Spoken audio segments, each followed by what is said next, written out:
Hey, what is going on? Welcome back. We have another episode here of Nerdbauchery, but today is going to be the Curse of Strahd. Let's make sure, can everybody hear me on the stream here? Am I actually being heard, or? Yes. Okay, so the stream is running and everybody can hear us. Can everybody go ahead and talk real quick so we can make sure we can hear the players? Hi, everyone. Howdy. Okay, so we can hear the players. Hello. Lady Chris here. Hello.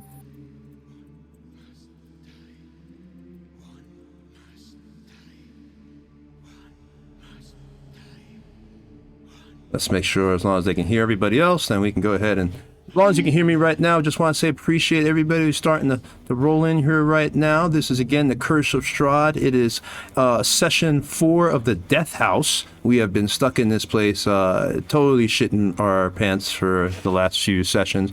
We were gone for raw potatoes. Yep, raw potatoes and carrots, because that's the way the old man rolls. As you can see, I got my old man glasses and my Santa Claus beard on to pretend I have a real beard.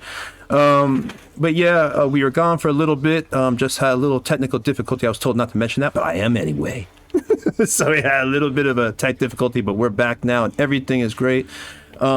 Thank you for the subscribers. Thank you for, I think the session we had on Friday was great. We actually have another person, Exile. You're back again, man. Thank you for all those subs and all those cheering. I think you gave us like $30 worth of cheering, Exile. I almost shit my pants when I look at the she is absolutely wonderful. So thank you, Exile. Thank you. I greatly appreciate all of Exile's support on our channel. Yes. And it's not just the money, Exile. Just you showing up, everybody who just shows up. That's the biggest thing, is just having people who show up, and enjoy what we do and have a good time, because that's the most important thing. We want money. I mean, that's life. You got to eat. You got to have somewhere to take a dump.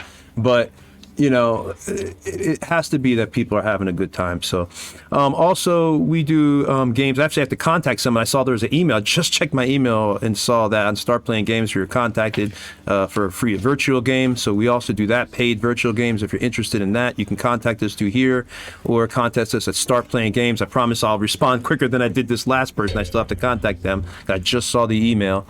But we will go ahead and get back to you now that I know that people are starting to really want us for virtual games. gaming and all that. We also, please join our Discord channel. You can keep up with us, all our social media. We have Facebook, Twitter. Let me put the socials actually. Oop. My assistant is taking my mouse and touching my mouse. Trying to get you. Okay, and he's messing with my camera, so while he's doing that, I will put in the social. So yeah, if you want to join our social media. I'm trying to think, all the people in here are TikTok. I think we have a TikTok social too. Let me put that in for all our TikTok members. That's what this group is about. No, that didn't go in. But yeah, everybody in here has their own TikTok channel, including me. But of course, I really haven't done anything on it yet. But I'm gonna let everybody else go ahead and introduce themselves. I'm Tony. I play Abraham, a 70-year-old vampire hunter who is looking for Strahd and wants revenge against the people who killed his family, his wife and son, all those years ago. The vampire who did it. He's been hunting for over 30 years. But he's old and fragile, but his wisdom and intelligence is strong. So whoever wants to go next, they can.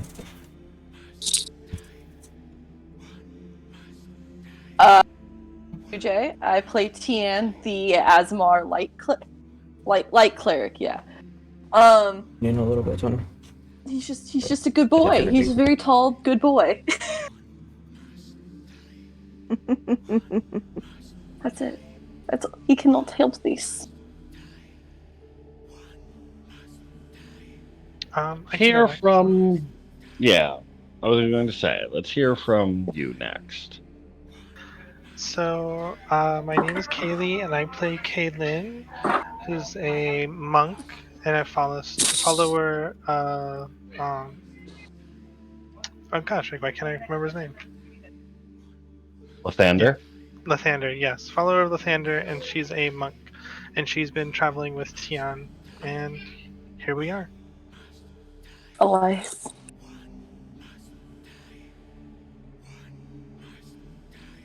What about Lady Chrysadara? Lady Chrysadara is a Rashemi human. She has been sent out on a mission to learn more about the world and her powers to maybe become a wise elder later. She loves animals and magic in general, and she absolutely hates whoever locked her in the library.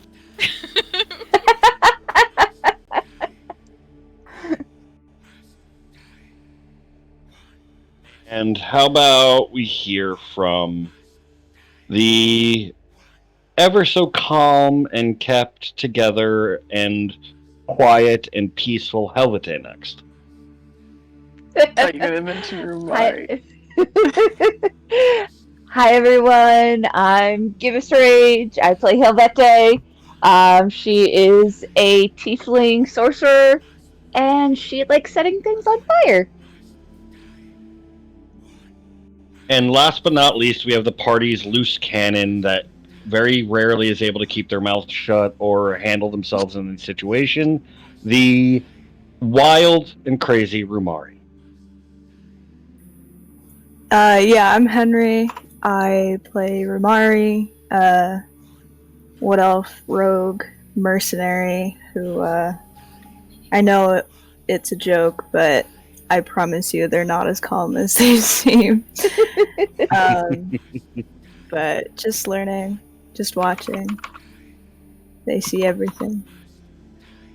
They miss nothing. Yes. And, of course, I am your illustrious DM. You can find me on TikTok under Strahd-Foundry. No relation. You can find me on Twitter at DM Sadistic. There's nothing to worry about with that title, I'm sure. And I am pretty much playing everyone and everything else in the world that is trying to break my players' spirits and corrupt them. Notice I said players and not characters. The characters will corrupt themselves. It's the players that I worry about. Yes, this is a heavily modified run of Curse of Strahd, the wonderful 5e module. And once they actually get out of Death House, if they get out of Death House, you will see quite a few changes to the world around them. Some subtle, some not so subtle. And it'll be a fun time had by all. And in the words of a wise man, all will be well. So, the last time we played, the party had made it into the basement and laid the youngest Durst's bones to rest, Rosavalda and Thornbolt, in their crypt. Traveling through, they found a statue with a strange gray orb and inky black shadows on the walls that started to move towards them until they stepped out. They got out of the room, nobody died, unfortunate. They moved into another room that had two beautiful oil paintings on the walls of Gustav and Elizabeth Thirst. As they opened the footlocker at the foot of the bed, in which was a chain shirt, a cloak of some make, some potions, and a few other items, bursting through the painting of Elizabeth Thirst came a ghastly caricature of the woman herself, threatening and uttering curses at them as she fought them. They made their way through the rest of the basement without too many issues, finding another stairwell leading down to yet another chamber, which is where the party picks up today. They find themselves in a strange reliquary with multiple alcoves around the walls, and the room itself, you notice that there is the chanting that they heard in the halls, quite a bit louder.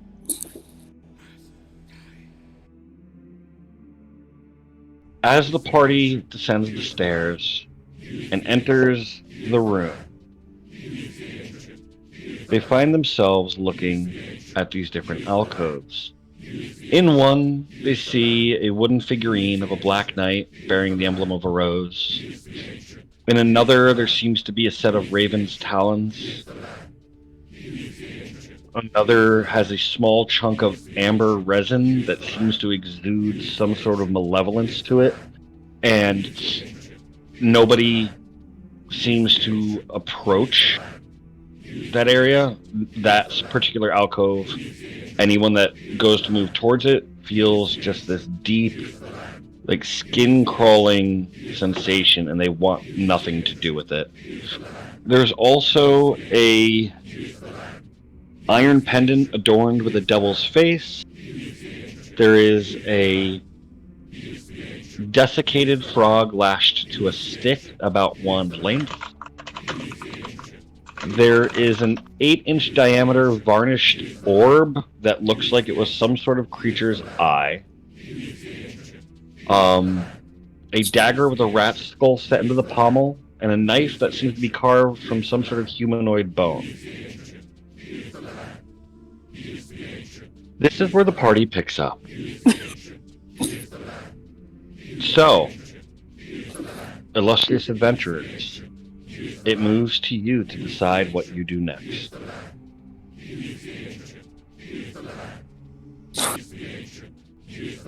I know that I don't want to touch any of these things. Chris is drawn to the Black Knight with the rose. It sounds lovely, and she would like to approach it. Okay, it is a figurine that stands about 4 inches tall, and you can see that it is carved from wood, but the knight itself, as well as some of the other markings, seem to be painted with a thin wash that have soaked into the wood over the years. She's gonna look at it and like examine it a little bit, and then say, "Ugh, never mind. It's wood."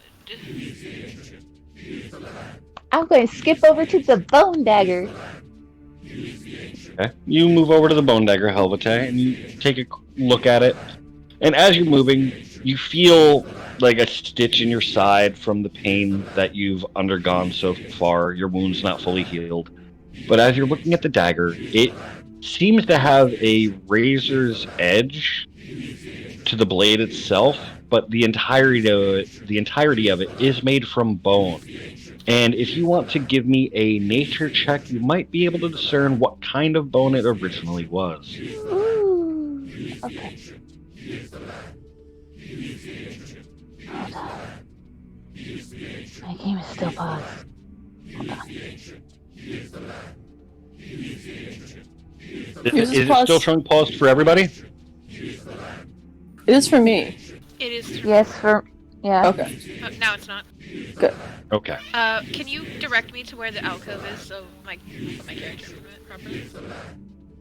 You, Chrysadara, you are going to be right here. Perfect. And Helvete, you are in this corner.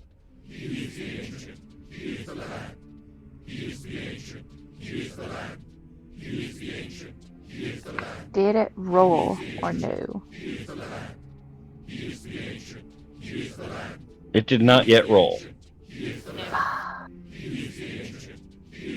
You still having issues with your computer for some reason? They're fixing the Discord. My net. Alright, give me one moment. I will actually roll it for you. Yay, Because when that thank you. happens, it's an issue. And it's not just you tonight. It seems that my computer is also running unbelievably slow. So let me get this straight. I got everything working and everybody else's shit is down? Absolutely. There we go. Truly Yep. love to see it. Classic. Yay! Alright, you actually rolled really well. And looking over it, you recognize some of the standard markings and wear and tear, even though there's some carvings in it. You believe that there's a 70% chance that this is the former femur of a human male. I want it. It's sitting on a small little pedestal in the alcove. It is free for the taking if you so desire. So, hey guys, I want it. Should You we know be what happened? taking things from where they're sitting? I don't see another painting, and that's okay, right? I'm gonna poke it. See if It's not anything yours happens. to Nothing good ever comes out of poking anything. I'm a poke it. These things So may you- be where for a reason. Does Helvete decide to take it, touch it, look at it, and longingly poking ignore it? Okay. I'm And as you do poking so, you see where it's positioned on the little altar. You give it a little bit of a poke, and you just hit the pommel of it, and it spins a little bit in place and wobbles as if it's about to fall off the altar, and then falls still.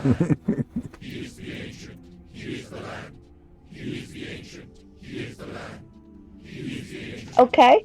Damn, so hard.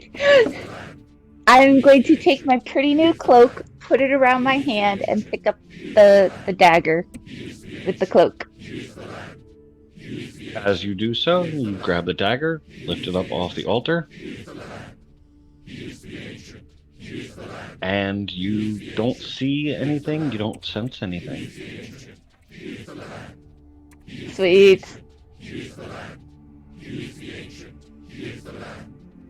Guys, I think it's okay. Being regressed. Nothing bad happened this time. Yes.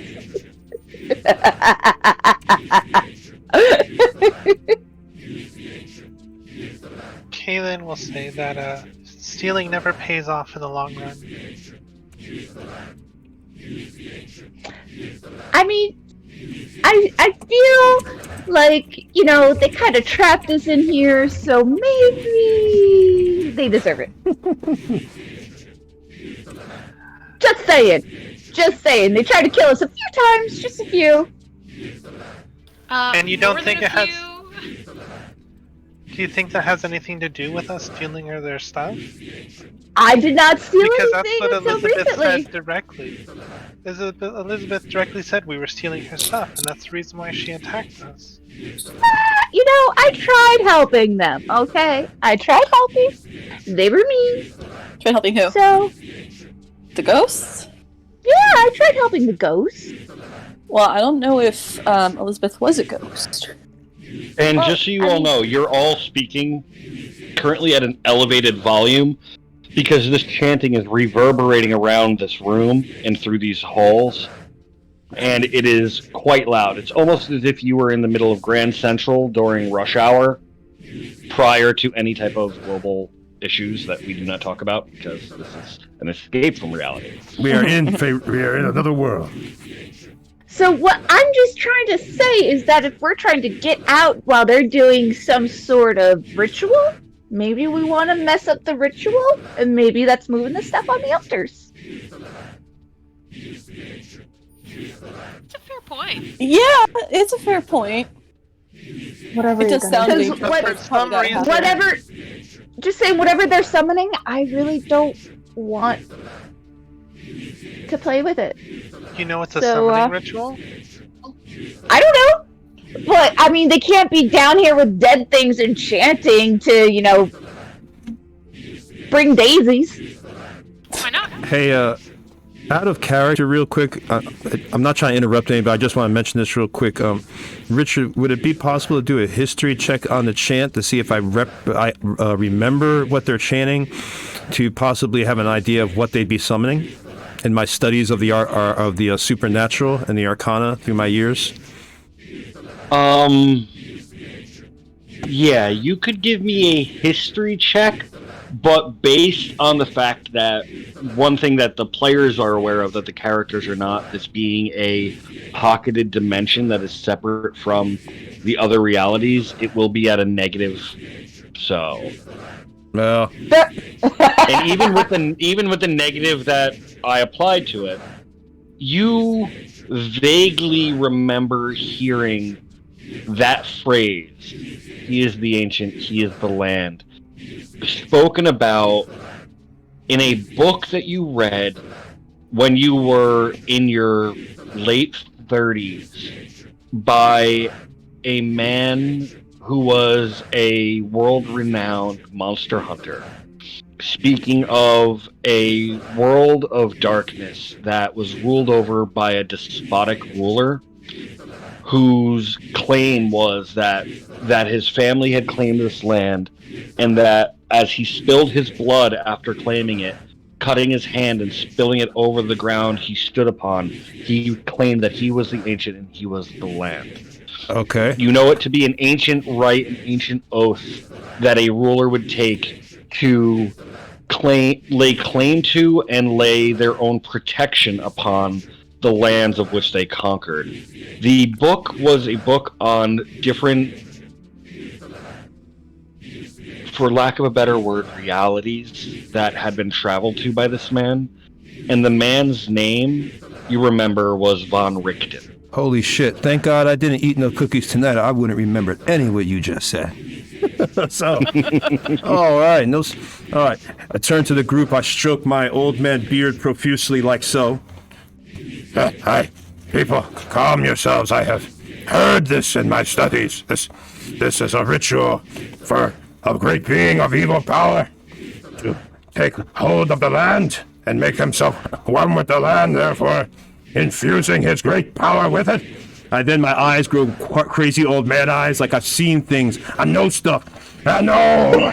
And we have to beware that the great blood of the land was spilled. Whatever is coming here will not be good. And my beard gets crazy and I don't know, but we have to be watchful and mindful. This is great evil. Whatever is coming is not good. We should prepare ourselves. Is it like an actual summoning ritual, or is it just an invocation? It's a ritual that will grant the power of something dark and evil to be infused with the land itself. In my studies of a book long ago written by Rick Hart, there was a story of a man who shed blood that became one with the land. This is dark magic, dark evil. Whether it summons, whatever it is, a summoning, a ritual of possession, you can guarantee that our lives are in danger, and the very world, in every multiverse that ever existed, doom! That doesn't sound good at all. Of inspiration if you don't already have it. thank you, I sir. vote we mess with these altars. And then take your meds, Grandpa. Take my what off? Take my what? My beard? Take your meds. Okay, Grandpa, it's time for your nap. Oh, okay. I'm going just back to sleep. Muting Mike to go back to sleep. I would take a nap. You get a nap right there? Okay. So, with Abraham's revelations to the rest of the party, what will you all do? Well, we can't just let this happen then if it's that catastrophic. So we trash the altars. Yeah. I would like to do like a, I don't know if it would be an insight or arcana to make sure that he's literally just not speaking craziness. That's Okay, go for it. offensive. We could set them on fire. She got points. Oh, that's burn. This just sounds like a place I wouldn't want to be at all. I'm in danger. I'm in danger.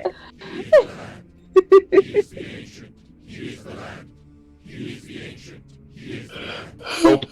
You have absolutely no idea what he's talking about. He seems to know what he's talking about, but you cannot confirm nor deny any of the claims that Abraham has just made. So I'm not necessarily scared by the fact of what he said. I'm just scared by how passionate he was about it. Yeah, more or less. He is very strong in his convictions. Whether or not those convictions are true or not is another thing to be said. Exactly. Yeah. I think we should move on and find out how exactly we're supposed to interrupt this ritual. Or even if we have to. We could take these things with us. And use them to, I mean, if they need them, we can be like, bitch, stop. I'm gonna set this on fire. Can we... So there's two hallways in front of us. Which ones is the sound coming from? The sound seems to be coming... It seems to be echoing throughout, but it seems to get louder as you start to move towards the opening in front of Sir Gwillem. Kaylin would like to stealth and see if she can kind of peer down the hallway a bit. The hallway that Kaylin's currently in? No, the one with Sir Gwillem. Okay, go ahead and give me a stealth roll. And, chat, one thing that you need to know, when my players roll their perception, their insight, their stealth, and a few other rolls, the rolls that they see on the dice are randomized so that the players actually have no idea how well they did.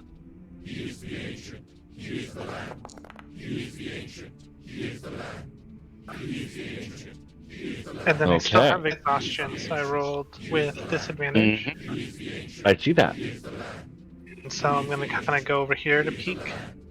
And as you step there, you notice that the ground sharply starts to decline, and it leads into very murky, opaque water. About eight or so feet in front of you, you see a large, heavy, rusted iron portcullis, and you actually see an operating wheel right here on the wall. That would be used to slowly turn to lift or lower said gate. And as you move into that hall, the chanting seems to grow a little bit louder. Yay. And then I can kind of see that my vision goes into the other room. Is there anything I see in that other room? Beyond where you are. Yes, as you look in, you see the room is a very large chamber that seems to be about 2 to 3 feet of water. And there seems to be a few stone pillars and some sort of raised area in what looks to be the middle of the room. We can't make out any details.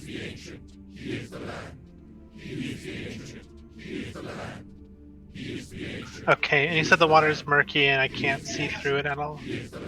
No, but from where you're standing and looking at the design of the walls and the slope of the ground, just some quick mental math, you would assume that the water, at least down by the portcullis, is somewhere between 2 to 3 feet deep. Okay, I'd probably also double check that with my quarterstaff. Kind of just poke in the ground in the area. So, stick it in, and that wet squelching sound of old, rotted, cracked wood as it pushes down underneath, you hear it, and you hear a sickening crack come from the quarterstaff itself.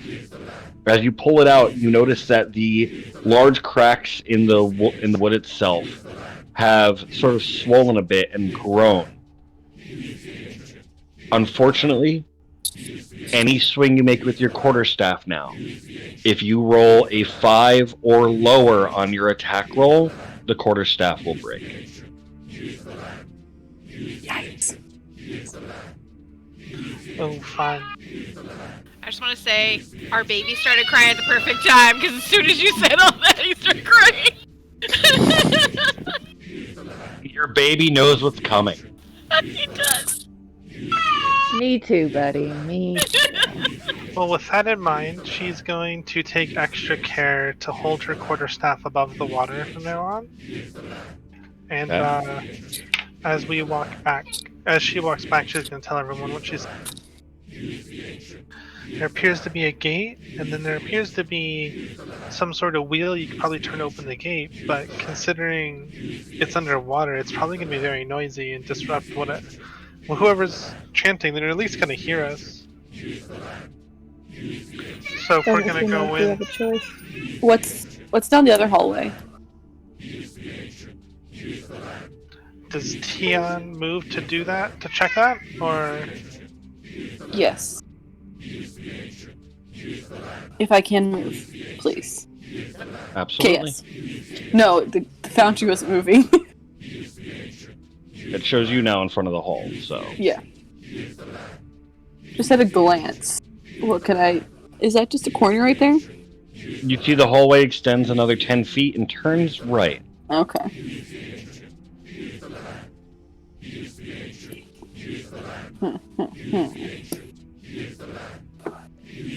During this time, what is Rumari doing? Helvete, I'm guessing you're sort of ogling your newfound blade?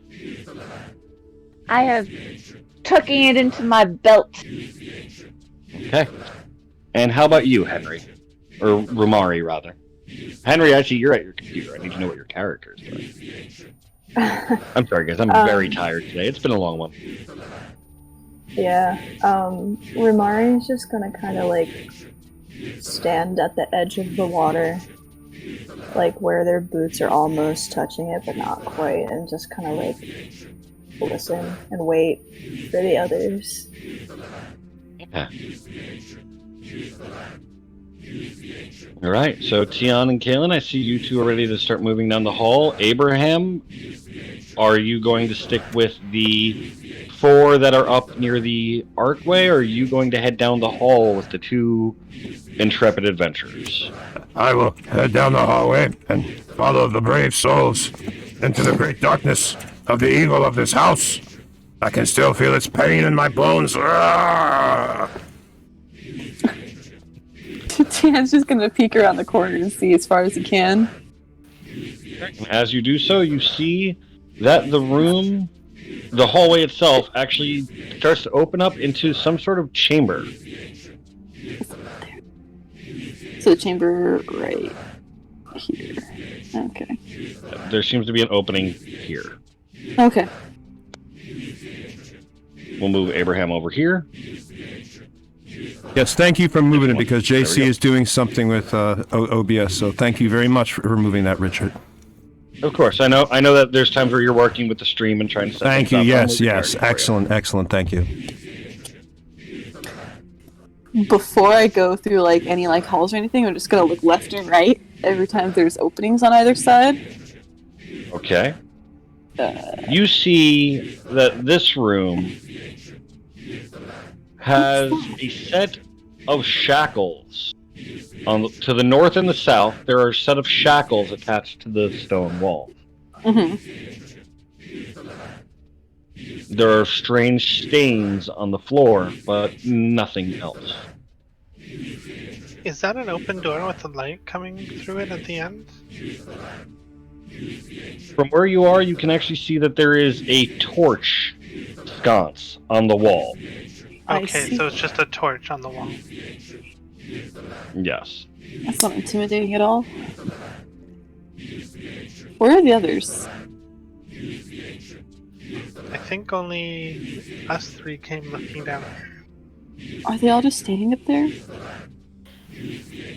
I mean, I don't know what this area is. Okay. Were we just looking for another way around, or? Basically, that's what I'm trying to do. Because if we can't get through that portcullis without making too much noise, we might as well try to find a way around. But then if we don't find one, then you might as well stand next to the portcullis. Yes, but not all good things go to those who wait. Theon, you look to the north and south again. You see another set of shackles on the walls and strange stains on the floor that are black with a slight red or brown tinge to them. And they seem to be quite old. I don't like.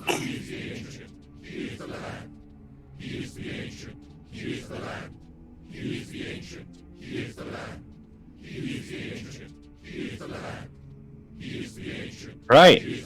As you move to the central area, you see two larger chambers to the north and south. Looking to the left and the right of each of them, you see another set of shackles. But in the back wall of this chamber on the bottom right, you actually see a human skeleton clad in a tattered black robe, still chained to the wall. Yikes. Right here.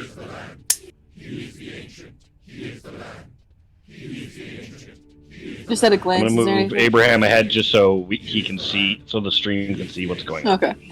At a glance, is there anything else about the skeleton, or is it just like in like rags and a cloak and a cloak? Tattered black cloak and still chained to the wall. Okay. As quietly as I can, I'm still going to keep going a little forward. Okay. Same description as before, minus the body.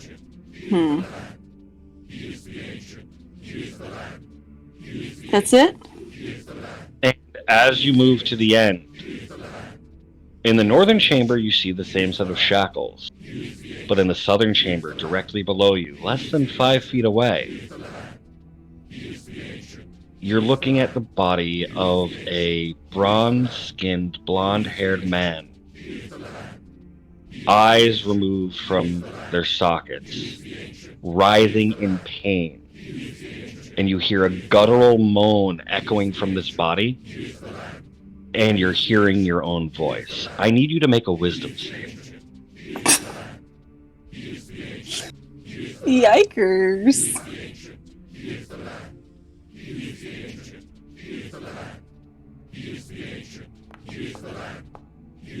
Do the thing.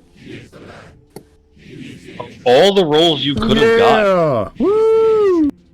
You start off with a crit save. You see this, and a panic grips your chest. You close your eyes, refusing to believe what you're seeing, and when you open your eyes, the wall is empty except for the shackles on the wall. And just a lingering beating of your heart pounding in your throat.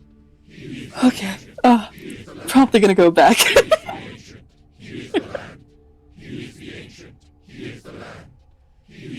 Abraham's not really there, is he? No, I just moved him there so the stream could see what you were saying. When Tian Yes, gets back to these chambers Kaelin, are tight, but you can move around each other. Yeah. when Tian gets back to Kaelin, When Kaylin sees that he's visibly distressed, she's gonna ask, "What happened?" Just another hallucination. It's fine. It's fine. It doesn't sound fine. That we need to move up to the party standing by the gate. Are any of you doing anything in particular, or are you just waiting for your friends to return? I'm Go ahead. just walking around examining all the different objects and altars and stuff, waiting for them to get back. Are you touching anything, or are you just looking? I'm just looking. I'm not touching. Okay. There are two objects that sort of draw your attention as you're looking in these alcoves. One is the 8-inch varnished orb that looks like an eye. It does not seem to be carved. It does not seem to be painted. But a creature with an eye that large across would be quite big indeed. And as you look at it, in the back of your brain, deep down, it's almost as if you feel probing fingers searching for locked memories. Just for a moment, and then it's gone. My memories. And the other one that sort of just seems to have a draw to it, even though your body and mind are completely revulsed, is that chunk of amber that you can just feel a strange malevolence pulsing from it. If a disease had a corporeal form or a sort of force around it, that is what you would be feeling pulsing from this thing. It feels blackened, it feels corrupted. Don't like that. Honestly, the closest thing that I can use as an imagery for us, those of us that are old enough to remember, would be the tar creature from Fern Gully. Oh God. Yes. That's a Tim Curry, but movie. without the sexy voice. Holy crap. Are you telling me you were attracted to the tar creature from Fern Gully? Yes. Yeah. Who wasn't? Okay. Yeah. No judgments. Me, No but maybe 'cause judgments. I was like 4. No, you are a child, Henry. I'm a grown man, but thank you. Thank you for reminding us that you're young. There's nothing we love to We hear are more. old. Yes, there's nothing we love to hear more that we're old and closer to death. I actually do like the campaign hashtag that was just suggested by Faltiama. Hashtag don't like that. Hashtag don't like that. Well, when Kaylin gets back with the rest of the group, she'll say that we weren't able to find anything down this hallway, but there was other passages we hadn't explored before we got here. At this point, I think we just need to find a way out. I'm on board with that plan, finding a way out and away from this ritual. I say we smashy. I can't help but think that the only way out is to stop this ritual. Well, we haven't even found it yet, so... Again, just saying, altars are usually not a good thing. Well, I mean, when I do it, no, even when I do one, it's not a good thing. But, just saying. I was gonna say that I'm gonna look at Abraham and say, well, you seem to know a lot about this ritual. What do you suggest we do? At this point, I think we should, like I said, steel ourselves. You have to give me a quick update, though, on what you're looking at from your position. What do you mean? We're down here. This ritual, we should approach slowly. My suggestion, if someone has... Out of the character, didn't they? There's water, right? Y'all went through that water, right? Kaylin and Nobody's checked out the been water. through the water yet. Yeah, you haven't been through the water yet? Negative. We can't No. get through to it because there's We portcullis walked up in the way. to it, but we didn't actually walk into the water. Because I was thinking I'm a way. standing at it. Because I was thinking a way that we could see under the water, or see possibly if there's a hole or anything that's dangerous, is if somebody has the light spell. Since light isn't really fire, they could put it under the water, and that would create a glow under the water. Well, maybe I Abraham mean, I should, could cast say a that. cantrip under the water. I mean, it's just a You thought. wanna- I don't know. It's a great thought. You just would have to make that thought in character. Yeah. Okay. No. Nobody has the light spell. Okay. I didn't know if anybody had light. It's We isn't We have isn't light lots a of people cantrip? who have light. Yeah. Seeing multiple party members use the light cantrip through this adventure so far. Yeah. Gotta forgive me. I'm stupid sometimes. We have So, like 3 clerics. 2 clerics and a monk. all right. Well, then I don't have light right now as a cantrip. So if somebody else wanted to try that, they could. But that's the thought I have. But going back How would into Abraham character, communicate that to the party? that's how I was just about to go. I was thinking, we don't know what's in that water. It could be dangerous. Who's to know if it's lined with traps, animals, snakes? I suggest that if one of us has the cantrip light prepared, we should take the orb of light and put it under the water. This way we'd be able to see what's under there. And there might even be an item, something useful, that we may not have seen, that would now be visible to us. At any rate, we need to do something to get out of this house. Soon we're going to have to approach that ritual, whether we want to or not, I fear. You don't need to roll for light. Why is it telling me to roll? Just to let you cast it. Oh, okay. it's, But here, there's a I'll DC cast in it. case you try to put it on an enemy person or something like that, and they don't Yeah. want Yeah, it. an object someone's carrying. I'll cast it on the whole portcullis if I could, like on the whole gate. Okay. Alright, so you're casting a 20-foot radius light on the gate. Don't you have to touch it? It's an object you can see. You touch one object that is no larger than 10 Oh, feet really? in any dimension. Mm-hmm. Oh, okay. So- I didn't know that. So go ahead and step into the water. No, thank you. Is there any like rocks or pebbles on the ground? You could easily find a little bit of scree and debris. Yeah, so I'll grab Apparently like there's an orb on a pedestal and a chunk of amber too. I'll just grab like a good sized rock and just cast light and then toss it into the water right in front of the portcullis. Okay, so you're gonna cast light. That's 20 feet. Give me a moment. Yes, we could use a coin to cast light on. Or there's all of these items. A coin might very well work. Just toss a coin, and that would, you know. To your Witcher. Yes, toss a coin to your witcher. I love that goddamn song. God bless you, Dandelion. God bless you. I just stopped myself from singing it just now.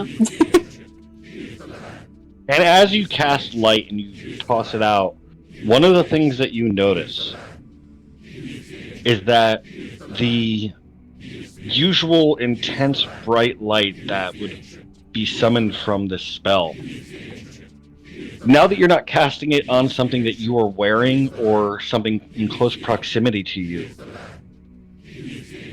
you now notice that the light seems to be slightly diminished, and you don't know how long that has been going on for. It seems to almost be halved in its effectiveness. Just might as well happen.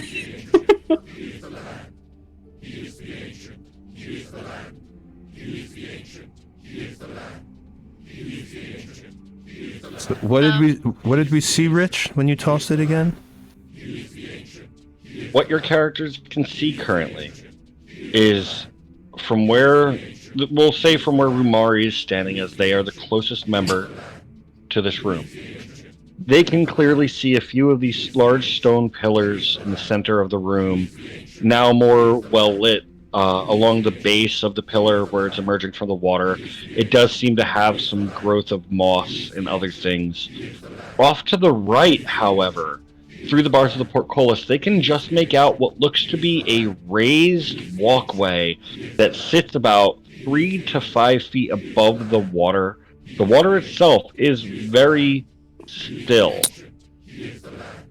And in the center of the room, there seems to be a large circular dais area. And yeah, the walkway is 3 feet higher than the water, as is the central dais. On the center of the dais, through the bars, Rumari can see what looks to be some sort of altar. And rolling off of the top of the altar is a very small concentration of thick, roiling gray mist that seems to roll down the altar, hit the floor of the dais, and dissipate. Oh crap! It looks identical, though on a much smaller scale, to the mists that you've seen when you look outside of the windows of the house. That mist is Wonderful. the same evil mist that was permeating before is here again. I will convey this to the party. Is Does the the- chanting still happening? Sorry. Yes. No, you're fine. I was gonna ask, does the water seem much deeper inside of the room than it does here? Oh crap! From where you're looking at, where the water meets the portcullis, and looking across, the water seems to be of an even level. So the water seems to flatten out to the lowest common denominator as far as the surface. Unless the ground drops sharply further in, it all seems to be even with the rest of what you're looking at. And since you're now at the edge of the ramp, as you're looking down, it looks like there is maybe a 3-foot drop from where you're standing into the water, leaving somewhere between 2 to 3 feet of standing water that you would have to walk through. Okay. And How once close? again, right here, right next to where the portcullis is a large wheel that seems to be embedded in the wall that looks like it would be used to raise or lower the portcullis. How close together are the bars? They are maybe 1.5 inches apart. Holy shit. Okay. Well, I will kind of convey what I've seen to the party and say, I'll go in and see what I can see if someone else wants to open the gate. When you threw the coin in, there was no like interruption to the chanting, nothing. It just continued like normal. No, there was no interruption. The only change was the additional light and a gentle ripple that slowly moved across the surface of the water where the coin submerged before the light was all but swallowed. It's still glowing underneath that area, but it is not generating light in a semicircle at this point. It's sort of just illuminating from below now. Okay, so when I realized that there was no interruption, nothing like that, I'm gonna turn to the other people that I've seen cast spells, and I'm gonna say, if you're doing a ritual, and someone throws a fucking coin with a light on it in your direction, wouldn't you at least pause? Isn't that kind It's of not that odd? bright. It's not that bright. I mean, And if it requires concentration, it's not like it's odd. silent, right? It's odd. It's not silent. Like, the coin hits the water, it's obviously light, you know. Like, it's odd. I'm just pointing this out. I'm What if perturbed. I mean, What if the ritual is very important? I think if they're concentrating on their ritual and their chanting, they're not going to have time to just pay attention to a little plunk in the water when this place could come down any second. Honestly, It might be a ghost ritual. mean, everything else that we've encountered in this house has been undead. My theory at this moment is that all that fog that we see outside around this house is coming from this ritual. If what Rumari said is true, and the fog is like dissipating as soon as it hits like the dais, then it might just be going outside. Yes, Faricel does bring up a point for you guys, is that remember that you are talking about a coin being tossed into the room, but currently you're all talking at about this volume to be heard over the chanting. That's what I'm thinking. If it's too loud, then... Someone turn that wheel. I'll go in. At least try to get onto the walkway. Step into the water first. I've been traumatized by bugs. Look, Okay. I don't do water. Would someone let me, like, ride them like a pony? No, thank you. I'm very small. Rumari will just kind of, like, step in, like, just like a step or two. Just not so that the water passes their boots, but into the water.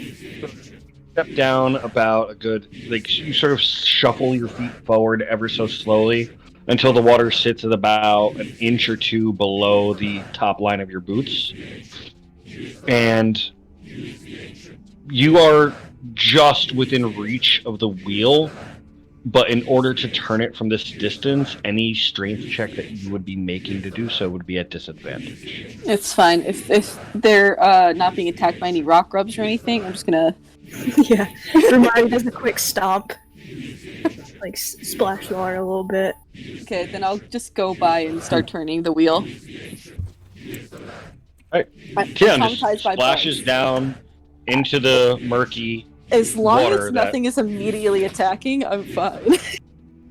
You can see you can't see the bottom. And as your feet touch down, water rushes cold and damp into your boots, soaking into your clothing.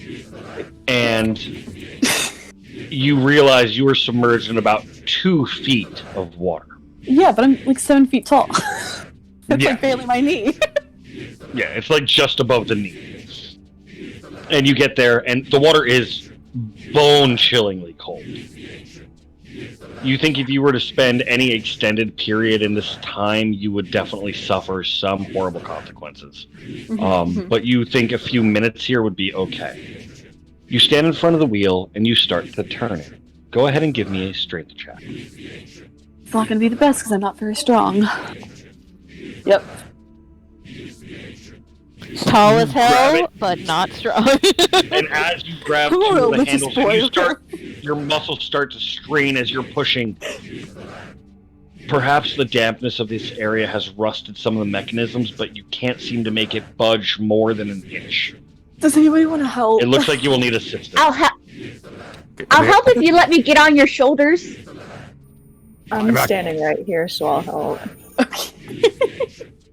Okay, so with Rumari's assistance, Tian, you can go ahead and give me another strength check, this time with advantage. So do I just roll Rumari 2 of also them? has shit strength. You can actually, I believe it's control or shift that rolls twice. You okay. can just roll twice for now. Roll one more. Alright. And with a 19, the two of you, you're sort of working hand over hand, pulling while Rumari is pushing as well as they can, sort of squatted down, and just pushing each rung as it comes out of the wall. And you all hear the loud screaming of metal as the portcullis slowly and jerkily moves up into the ceiling above. And after about a full minute of struggling with this, the portcullis is open. Okay. Is there any way to like lock it in place? As you do so, and you lock it, like once you feel that it will not push any further, you actually feel a loud click, and you see an old rusted hinge come down, locking into a part of the cog. This looks very old. This whole mechanism looks very old. I'm gonna hold on to that handle, but I'm gonna have everybody else go first. And as you're holding it, you sort of have your muscles tense for a moment. After a second or two, you realize there's no resistance coming from the wheel as if it's trying to pull back the other way. Just making sure that the hinge isn't gonna come apart while everybody's trying to go through. All right. Can I please get on someone's shoulders? Not mine. Chris is looking a little apprehensive, and she says, "Wait, are we gonna get locked in there?" I don't think we are, but I'm just being safe. If anybody else wants to toss something in here to hold it up, then be my guest. I'll move forward. And as Trying to you keep step the in, water around Rumari, me as still as possible. Rumari, you slowly move in, and as soon as you cross the threshold into this chamber, the chanting stops. You peer into this 40-foot square room. The smooth masonry walls provide excellent acoustics, so even your slow sloshing into the room echoes here. Featureless stone pillars support the ceiling, and a breach in the far west wall leads to a dark cave heaped with refuse. Murky water covers most of the floor. Stairs lead up to dry stone ledges that hug the walls on the north and south side. In the middle of the room, more stairs rise to form an octagonal dais that also rises above the water. From where you stand, you see rusty chains with shackles dangling from high above on the ceiling, directly above the altar mounted on the dais. And you can just make out the sides of the altar as the mist rolls past them. There are carved depictions of hideous, grasping ghouls, and the floor and walls of the altar seem to be stained red with blood. Fuck. I'm gonna move over up out of the water. Kaylin will move through, and then she's gonna look for another sort of handle to open the portcullis from this side. There is not one there. The map that I used, I realized there was an error made, and this right here is supposed to be where Tian currently is. This does not exist. Okay. So we're just going to do this. We're just going to go nice little black box, or nice little purple box. That does not exist. Got it. Hey, Rich, I don't know if you're aware, but the music stopped in Foundry. Oh, I'm well aware. Oh, okay, I didn't know that. Okay, I didn't know. He did say the chanting stopped. Yeah, so... I thought there'd be ambient music. I just want to make sure. It's all good, and I just want to make sure nothing was wrong. Yeah.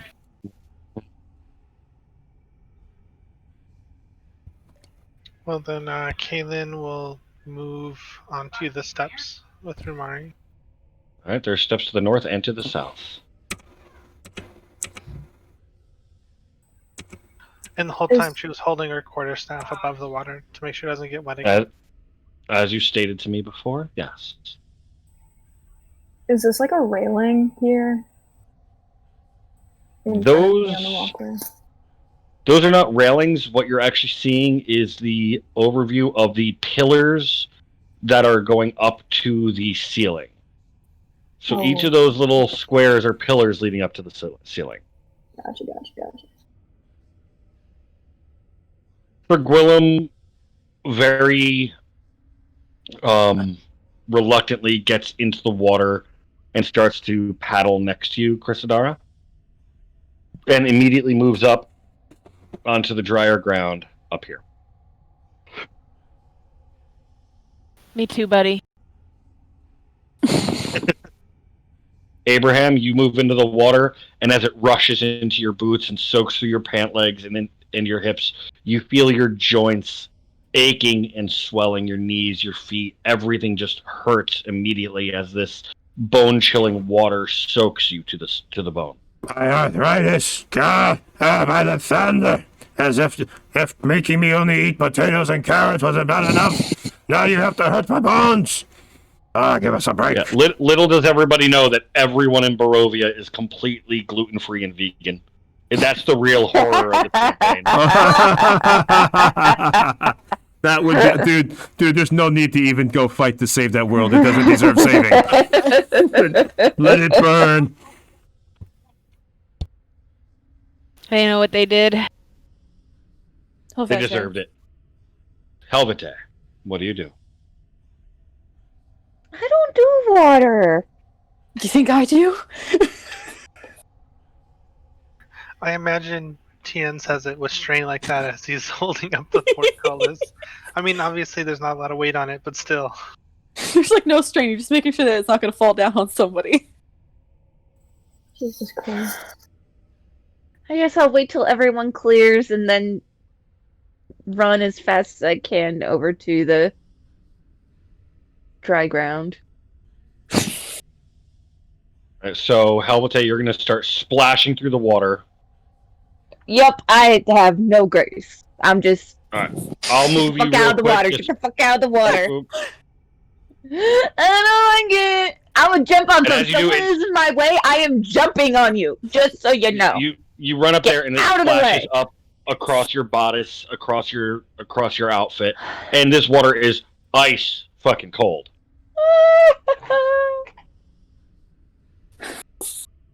Everyone has moved in. Hold I have described the room. I now need to know what you do. Abraham, you see everyone else has moved up onto these higher walkways as you're just sort of slowly slogging through this water. Yes, it's uncomfortable, but you've had to deal with many uncomfortable things in your long life. And you're sort of circling this dais and altar, seeing this thick mist rolling off the top of it, and as it cascades down the sides of the blood-soaked altar, hitting the ground below it, it just dissipates into nothing. But it seems to be pouring endlessly from the top of this. Can I investigate the dais? Do an investigation. Absolutely. All right, let me do that. This dais, this water's freezing and it stinks of piss. So we need to find out what's going on in here. So I'm going to check this dais. There might be a switch or something that we don't know about yet. Roll here, normal. There we go. Did you see that roll? Did it go? I do, yeah. You look Okay. around the dais. You see the stairs leading up to the central platform. You see the chains hanging from above. You see the description of the altar as I gave it to you.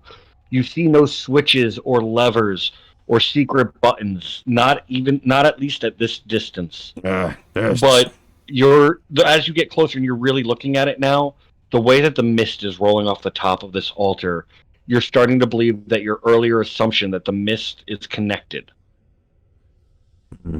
The mist outside, as your party was saying, the mist outside of this house and the mist coming off this altar have some sort of connection to each other. I think might have figured something out. This altar itself might be emanating the mist that we've seen and might be actually supplying it. I don't know if and Abraham is calling out to all of you. His first words, still at the volume from when you were talking over the chanting, God echoes and God bangs around this chamber, All right, almost as if he's speaking over a megaphone in a large stadium. Oh, you've given a description. And That's enough. I fucked up. And as you notice that, even as those first few words come out and he silences himself for a second and then starts speaking much quieter, his voice carries and echoes around the chamber.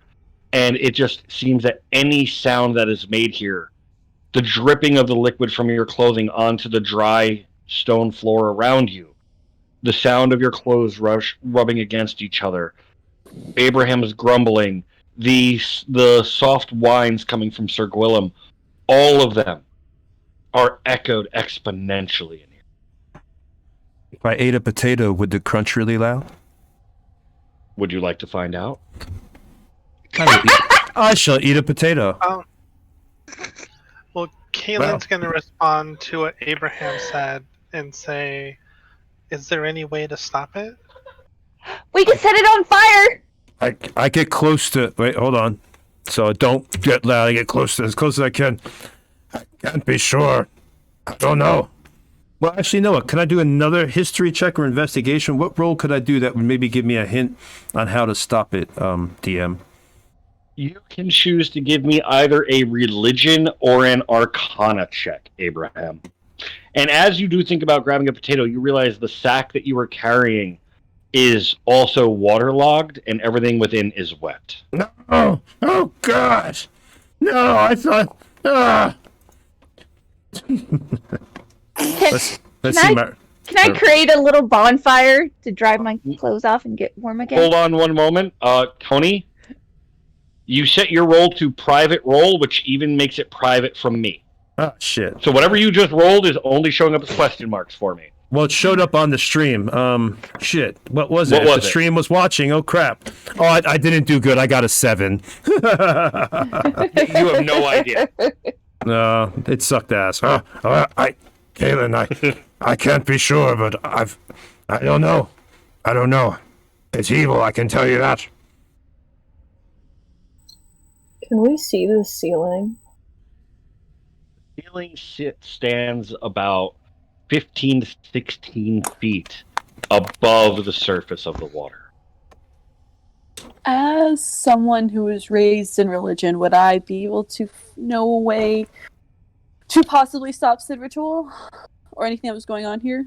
You can absolutely give me a religion check on that. Because yes, you were raised in a religious order and you have seen many rituals in your day. So go ahead and give me a religion check. The first thought that comes to your mind is complete the ritual. The second thought that comes to your mind is stop whatever ritual is happening. This problem you see before you is this ritual seems to be enacted and is carrying on itself. Can we see like what's on the dais, or is it just like all fog, all mist? Mist drops down to the dais and quickly disperses. There are red stains across the floor of the dais, and the only other thing that seems to be on the altar is that mist. Go ahead and give me a perception check at disadvantage. How would you disadvantage? I believe that is alt roll. I'm actually going to test it right now. If you have Oh, actually, in the bottom of the chat, yeah, on the bottom of the chat, you can roll it as well. But on your character sheet, you can do it with Control or Alt, I believe. Come on, let me do my thing. Sorry, my laptop is very slow.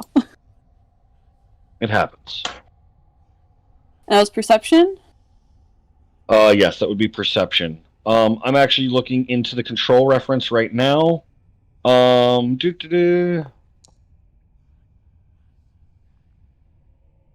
Yeah, it unfortunately doesn't say how to do it in the controls. It's Alt. And No, then, Alt is advantage, Control is disadvantage, I guess. It brought up like the little menu that said advantage, normal, Okay. or disadvantage. All right, so with a 16, you're sort of looking. In the center of the mist rolling off the altar, you see something wrapped in a gray cloth of some sort. Oh no. Out of character, I know exactly how Tian would do this, and I hate that he would. He knows exactly what's in there. At least he thinks he does. Alright, you little shit. Can we knock whatever's off the dais? Would that interrupt the ritual? Could throw So something as at you it. see Tian start to walk into the water. Did he say anything to us? He did not. Cool, sick. Die, I guess. Basically. Bye. Nice knowing you.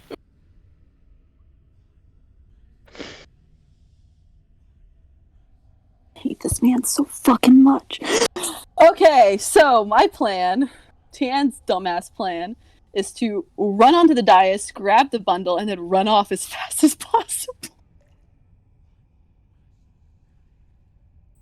I'm That is begging your him plan. to grow a brain.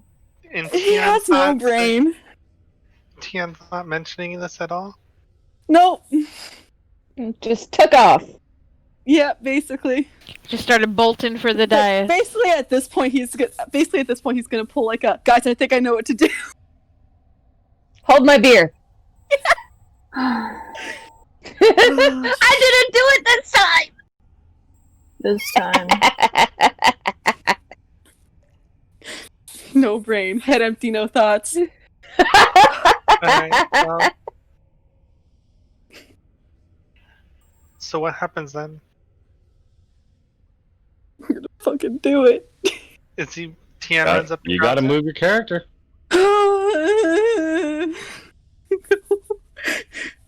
Grab the thing. And as Tian steps onto the dais,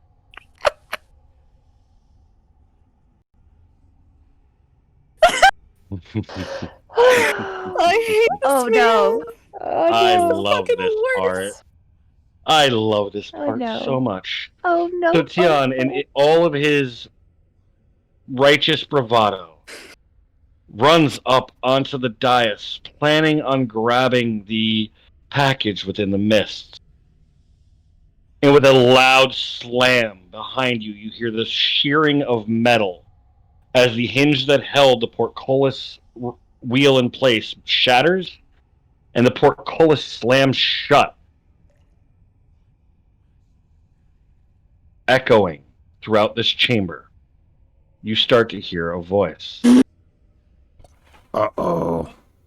Did I at least grab the thing? This is happening as you're stepping up and grabbing it. You start to hear a voice, Oh, shit. followed by another, and another. Oh, come on, Richard. As the room starts to fill with a loud, slow chanting.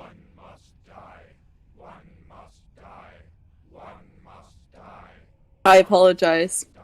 What's the chanting?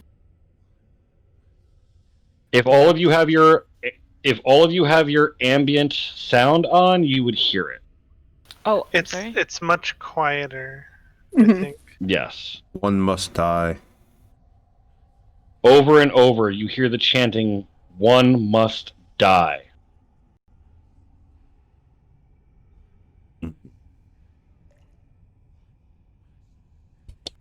As along the walkway, manifesting out of thin air, you see these figures fuck appearing. this. Damn it. The chanting rises once more as multiple dark apparitions appear on the ledges overlooking the room. Each one resembles a black-robed figure holding a torch, but the torch's fire is black and seems to draw light into it. Where you'd expect to see their faces are only voids.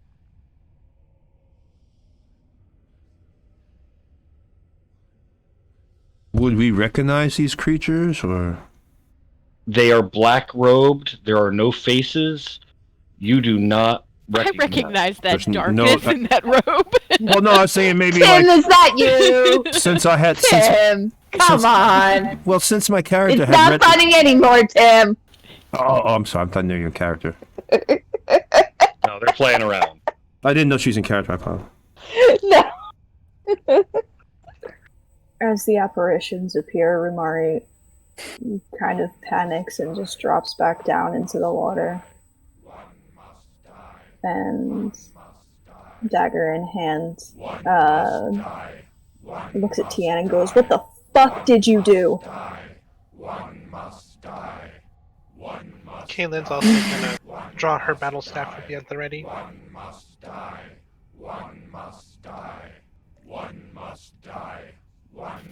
When the one appears right in front of Chris,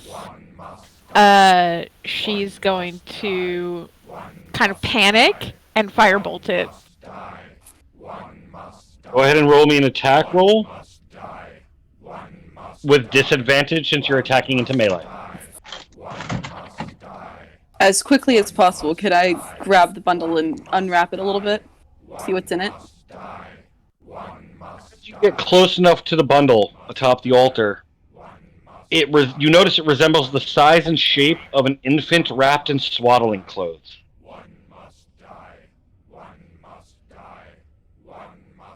You throw your firebolt at this creature next to you, and the bolt passes directly through it. Really? That's worse. Somehow that's worse. Does it react at all?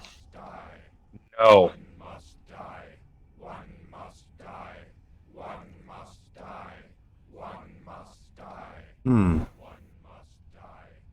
They're not I'm not sure what to do about that. Yeah, they're not attacking Now, yet. Tian, the bundle is on the altar, mist spewing from atop the altar in front of you. Do you grab it? Yeah. Please describe to me how. One hand, or it's both hands grabbing it, like around the middle, as much as I can without unrolling the fabric, just picking it up. And if I don't know if I would have time to do And that. as you do, and you sort of like scoop one hand under it, lifting up and grabbing the other side, your hands close on the packaging, and it sort of shrinks down around whatever is inside of it. And your hands close to the point where they are able to connect and overlap each other. Whatever is in this infant-sized package is either a very tiny infant or not a child. And it is not moving. Bones. Set it on fire. Set it on fire. Set it on fire. Ramari, you have jumped down into the water. What are you doing? Nothing after yelling at Tian. Kind of looking around at all of the apparitions, like, holy shit. Sir Gwillem has backed up against the wall down near the water. He is whining and barking in regular succession, sort of looking around the room. He seems very concerned and very confused. Kaylin, what are you doing? Kaylin has her staff drawn and is basically holding a defensive posture and preparing an attack if they attack her allies. Okay, and Abraham, you have jumped off and you have approached the dais? Yeah, I just want to ask Tian. Tian, what is it in your hands? What is it? It must be very important. It's either the baby skeleton or whatever else is part of this ritual. All right, what is does she Tian, know? with your No.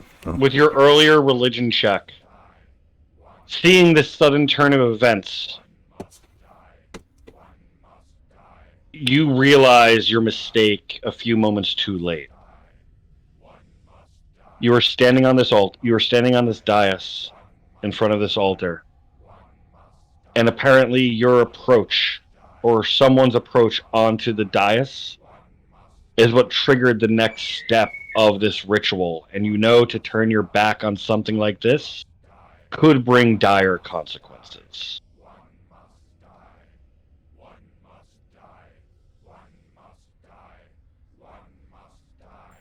Don't touch anything, Abraham.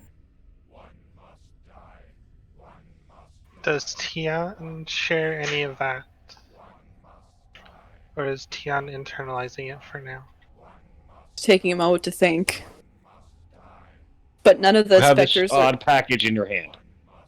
It is. I'm going to unwrap it a little bit, see what's inside, if there's anything inside. You sort of stop, you get that feeling in your stomach, you look up and you notice each of these specters along these walls, the voids where their faces would be are all directed directly in your direction. That was a lot of directs in one sentence. Very direct. English is fun.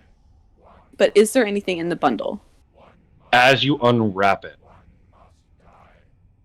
inside you see that it is a rusted, serrated dagger, stained red from tip to pommel in dried blood.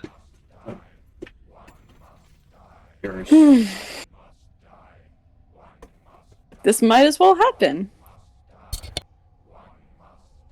Now I'll relay everything I know about what's happening to them, to the rest of the party. Can you Just do for that the in ease of character? hearing everybody, I am turning off the "One Must Die" chant because that is very loud. It's really quiet on my end. Yeah, it's quite on my end too. Would you mind doing that in character as TM? The only way to end this ritual is either to complete it or to completely ruin it.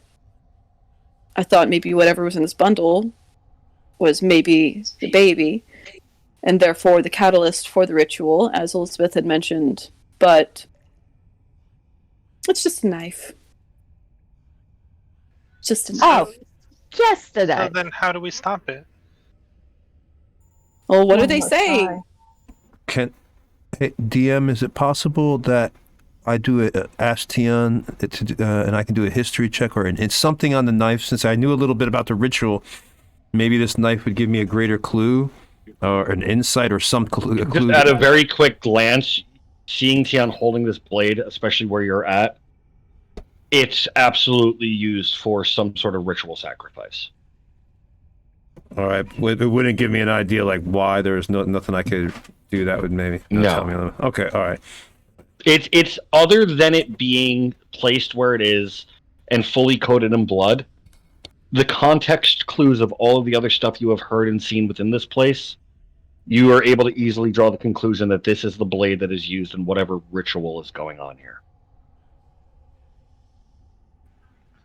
Well, Kaylin's gonna kind of be in shock in a way, or she doesn't want to believe it, so she's gonna say, "What do you mean? What are they saying?" Somebody's got to die. Somebody. She's just gonna like pause for a moment. But we can't do that. Honestly, the only one here that I would sacrifice is Sir Gwillem. But I know that there are people that wouldn't want that. How dare you? It's a dog. We're people. Lady Chrysadara disliked that. I don't think Lady they want to Chrysadara will die, remember man. this. She will remember Lady this. Chrysadara, would you rather you die in the dog's place? Or nobody has to die. Somebody has to die. Not necessarily. Or Miss doesn't like fire. I mean, Just because some weird ritual says one must die doesn't mean it's accurate. One must die, but it doesn't Do you have any say ideas? what type of life. I don't like that we have to kill someone. That's the consequences for our actions.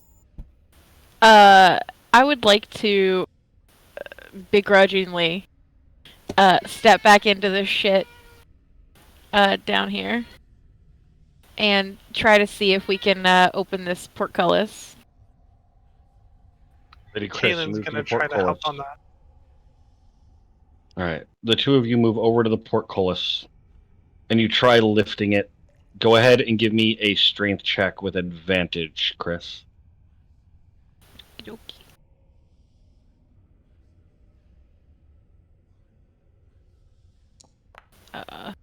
Whoops. Wow. Wow. Nice is advantage. It is not budging, and from it splashing back down into the water, the bars themselves are soaking wet. Mm.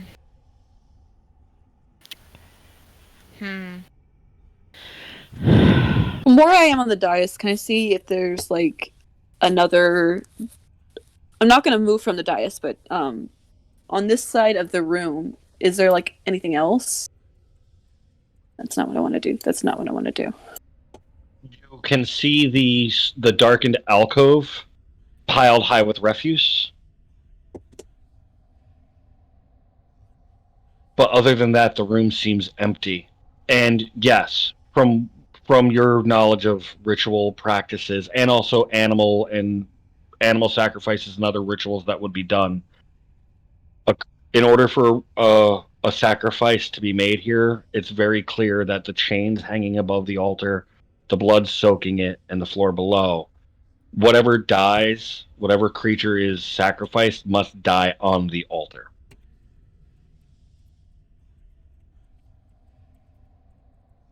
Why don't we destroy the altar?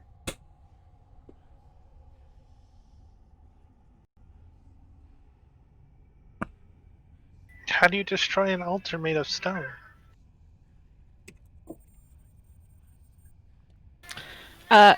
Chris is going to walk around, examining the walls a bit and say, there's been a lot of secret doors in this place. I bet there's a secret way to get out of here. We've got to get out of here. There's no way. Because she's like, move out of the way. Like, these stupid ghosts, shut up. Like, she's just had enough. Abraham asked the party, if somebody hasn't already asked it yet, Why does it have to be a human life? This place is full of stagnant water. There's plenty of mosquito larvae, flies, various forms of life. A sacrifice is a sacrifice. The gods don't judge on the size, but on Feel what free you're to actually look. doing. I don't think I should move from here. I'm already in the water. DM, can I go ahead and do an investigation, perception, whatever role you think I should do to see if I can find like an insect or something? You have, rat, other than the strange creatures that I will not describe again due to some people's trauma triggers, you realize from walking into this place that other than those things that came out of the coffin, you have not seen a single insect or bug within this house. Oh, all right. So no chance for any. As a matter of fact, other than those creatures, you have not seen another living thing within this house, except for Sir Gwillem. Oh my God. All right.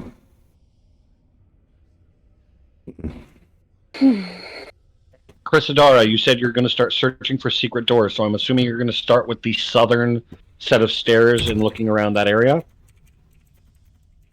She took a phone call, so she'll be back in a moment.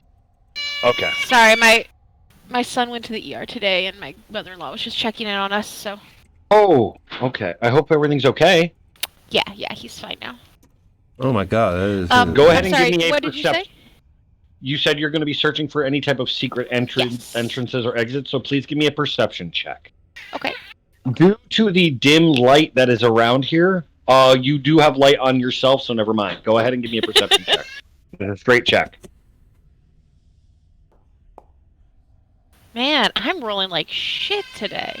As you move along the wall, sort of feeling along the wall, looking for anything out of place, you travel across the entire southern stairwell and you find nothing. Would you move over to the northern and check there? Yeah, I'm gonna walk around everywhere and just like keep looking.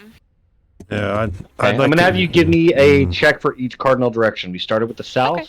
Next, you're going to move to the east, which includes that darkened alcove piled high with refuse. While Chris is searching around the room, and while Abraham is searching for bugs in the water, Kaylin's just gonna kind of look at Tian with the look in her eyes of like, please, is there another solution? Not that I can think of. In that case, she's gonna kind of kneel and ask for guidance from the Morning Lord. Okay. And with that, we are going to take a short break. This is a good time for you to discuss amongst yourselves what you're going to do. Finally, a decent roll. Talk with the chat a little bit. And when we reconvene, you can tell me the decision that the party has made. What did you just say there, Rich? I had my headphones on for a second. That last little bit. I said that we are going to take a short break. This is a time for you to decide amongst yourselves what you're going to do. And when we reconvene, you will tell me the decision that has been made. Okay, we're keeping the stream live while we break to chat and stuff with the chat as well. And so the chat can actually see what is going on in the room where they are at. This is a view Oh wow, that's of nice. the chamber they are in from the hole in the wall, looking back towards where the portcullis is. Wow. All And we right. shall be back shortly. All right, that hole in the way. Oh wait a minute. There's like that looks like an empty spot above the portcullis. In that case, I'm going to use break time to do break things. Mind you that is also being shown from this is a actual fan-made set of maps, and the person that is making this whole thing is actually redesigning the entirety of Barovia using the Unreal Engine, and they are painstakingly recreating all of the locations, all of the maps, all of the dungeons, and scenery such as this. So yes, as you can see, the strange burning altar in the center of the room, you do see the portcullis and you see the chains there, but the way he designed it versus what is actually going on, it is not open in that fashion. It actually goes up directly into the wall. Oh, okay. Well, that stops that. And I'm actually going to put his name. You can find him on. You can find this gentleman on Reddit as well as his personal Patreon. He makes 3D maps for virtual tabletops. He has multiple free packages for people that can just download them and try them out. And he also has plenty of paid content. He is wonderful and he's amazing.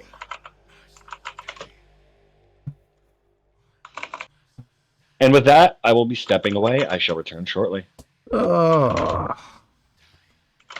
well, I'm not gonna really go anywhere. Maybe go grab a drink. Well, chat.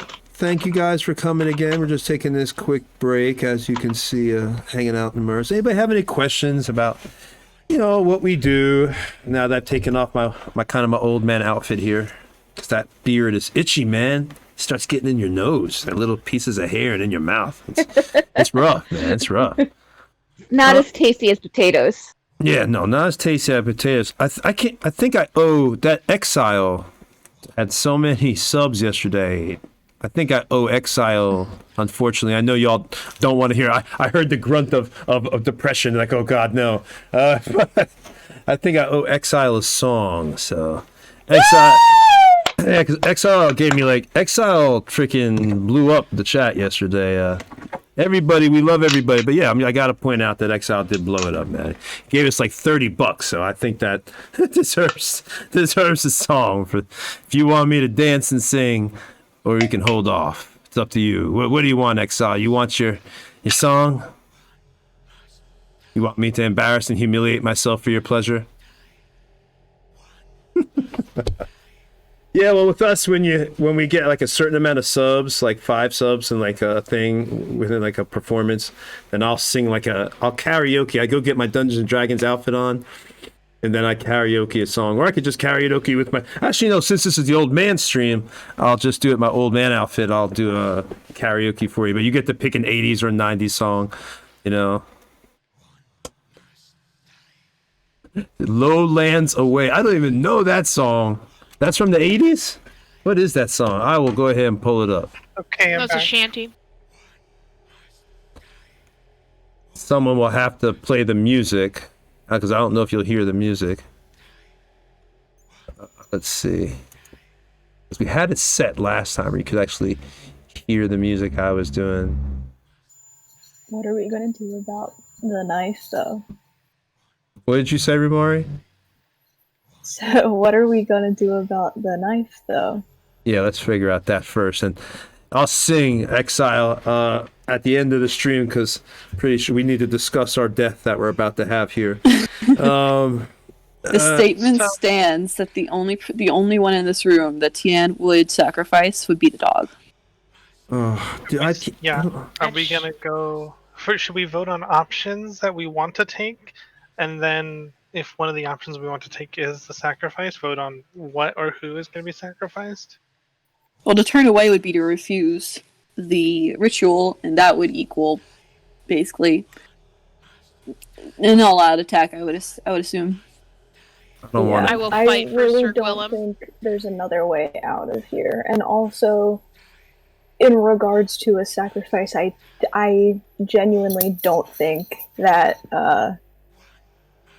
whoever or whatever set up this ritual will accept anything other than like a person's life.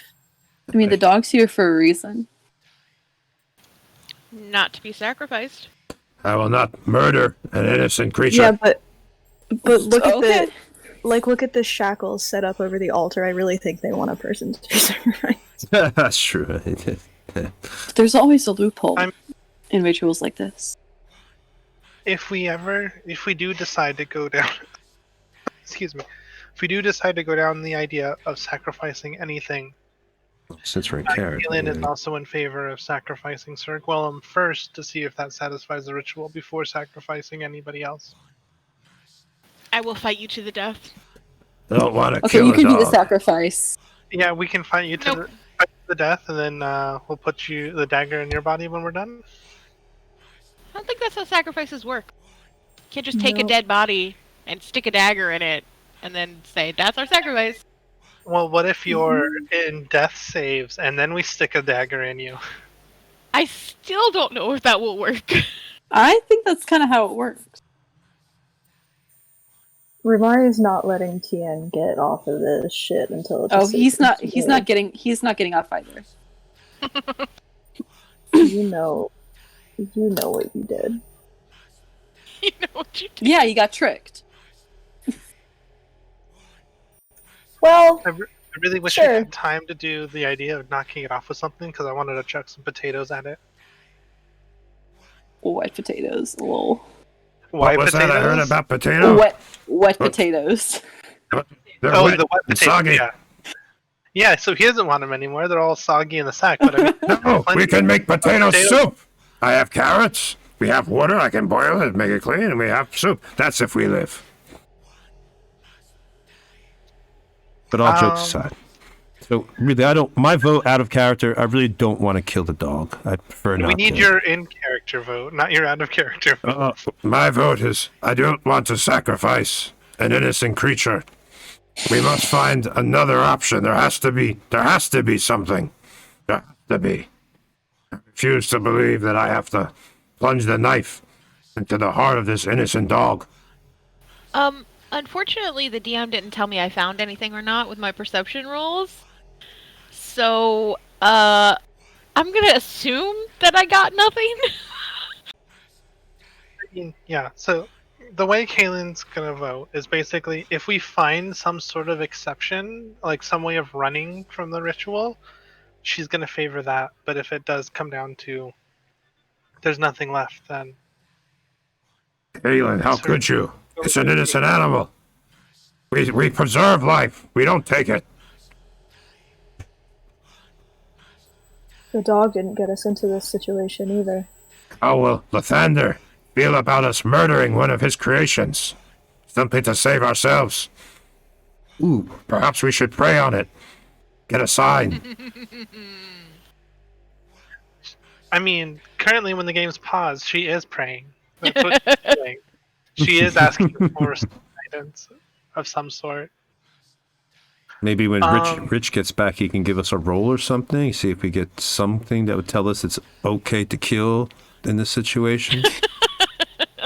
I mean, yeah. There are no gods. No, yeah, no It's gods. okay to kill in this situation. Strahd responds and says, "Yeah, kill everything. It's fine."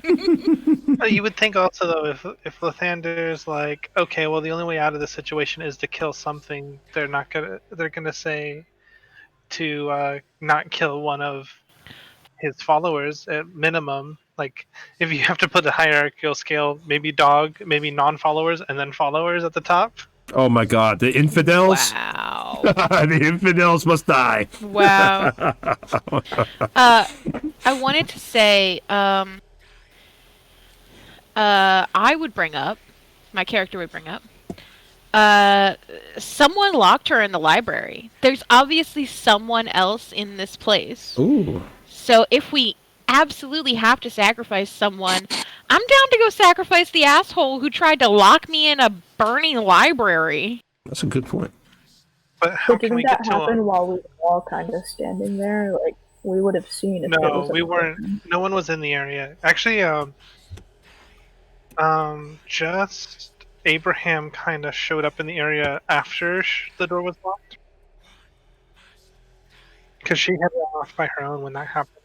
But what I was gonna say is, said person is not in this room with us, and we can't open the portcullis. Maybe not right now, but maybe we'll find a better way. I agree. I mean, They're not attacking yet. We have plenty of time to look. like I said, it has to be. We have to find. That would be finding another way out, though. First, right? I don't think these apparitions are going to let us leave the room. Well, then that would be a way out, because if they're not going to let us leave, then they're going to attack us, and then we'll murder them, and we'll be okay, and then we can Didn't your leave, right? firebolt go through it? You what? Didn't your firebolt go through one of them, though? Yes, but if they attack You us, say you can even touch them. The portcullis was rusty and on rusty hinges. Maybe with enough force, we could get it off its hinges. Or chip around the stone and push it off its base. It's worth a shot. Oh wow. Chat suggested sacrificing a familiar. Oh, that's not a bad deal. Because they always make another one, I guess. I don't think any of us have familiars, though. no, none of us have familiars yet. I have a tattoo of a snake. I think that's about it. Chat's saying we should talk to the apparitions to see if they might help us. I ain't talking to them first. You know, for a wild thought, I don't think they're here to help us. So you reach The stage 3 apparitions bargaining. are the ones telling us to kill. That one must die. So, in a way, they are helping us. Sir Gwilyn is not a familiar of anybody, but it's a good try.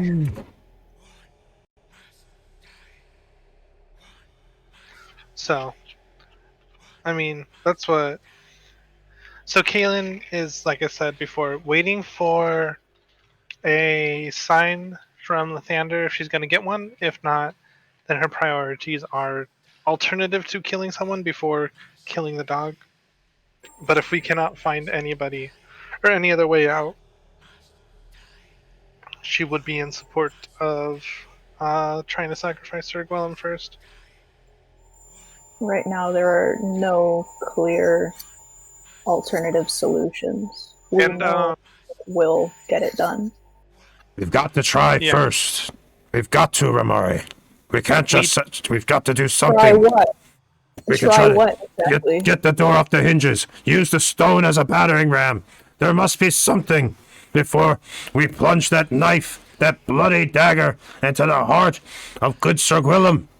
There must so you be want something to provoke else. all of these ghosts and have us all die instead? Death is You but a wanna die doorway. here? We will get revenge. We won't die here, but we must try something else first. We must. I won't be party to that kind of evil. Being the one that sacrifices this creature, my brother, the blood should not be on our hands. There's already blood on our hands. No, I refuse to accept that. No. I was feel gonna fade out say, there. just a reminder to the chat, because they talked about opening the portcullis, and we tried and failed to lift it via our strength. So that's why it's kinda out of the question. Yeah. Yay! Honestly, I don't think any of us have a decent strength stat unless Caleb has one that I'm not aware of. Doesn't Abraham have a really good strength stat? He technically does, but he cheated when he got that. No, he didn't. No, I did not cheat. I'm the only 70-year-old with the 50s. In fact, When I made my character chat, just to let you know, I don't metagame a lot. I just want to have a good time. So what I did is I made my character and used the venerable rule. When you roll it up, like Richard actually I think adjusts a little, but it's like you take a -3 from the start to your strength, your constitution, and your dex. But you get like a +2 to your intelligence and your wisdom. But you agree that your character's like 60 years old. My guy's 70. So my hope was I actually wanted a weak character that was very smart, very wise. But unfortunately, I rolled so high that even with the -3, I still had a 15 strength. Totally crazy. And yes, those are real rolls through Foundry, so it wasn't like me saying, "Oh yeah, I got 18 strength." No, real rolls. Yes, those rolls were indeed accurate. Yeah, venerable from I actually was thinking venerable from 2E. That's what I was thinking, but Richard used I guess Actually using venerable from 3.5. Yeah. Either which way, the point was just to have I wanted my character to kind of be weak. I didn't want a strong character. I wanted him to be very frail. But unfortunately, and I have high dex too. It's like my sheet. Hold on, so the chat can see the sheet. Let me see if I can put it in the chat.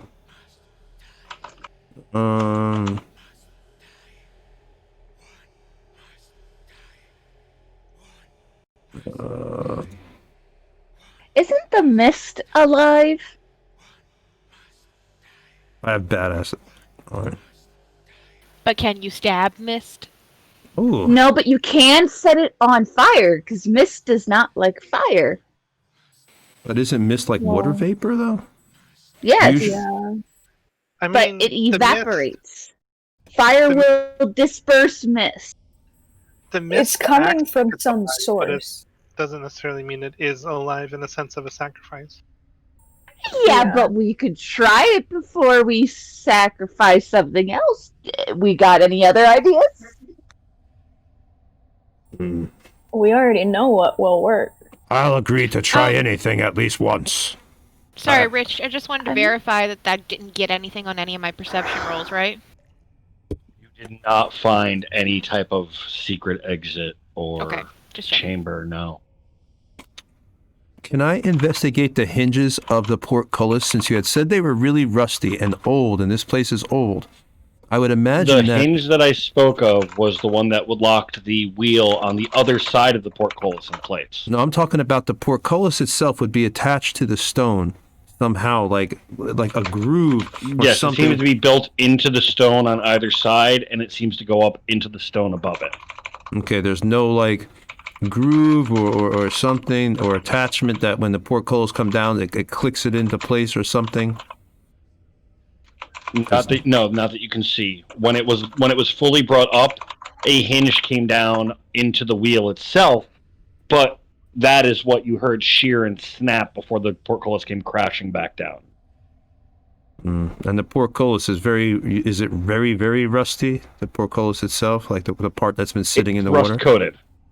Okay. All right. Well, that. Damn, I don't want to kill no dog. Nah.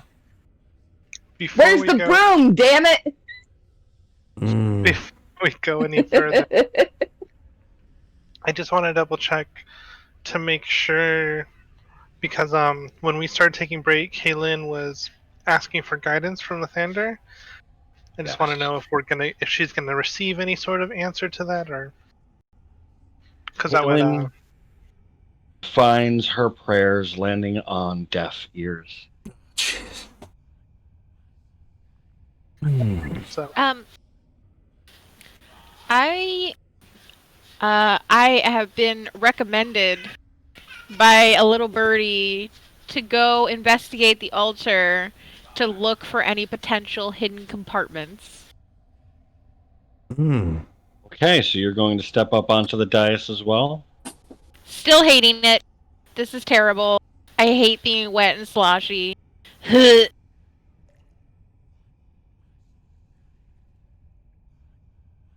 As you step onto the dais, you notice the figures along the walls.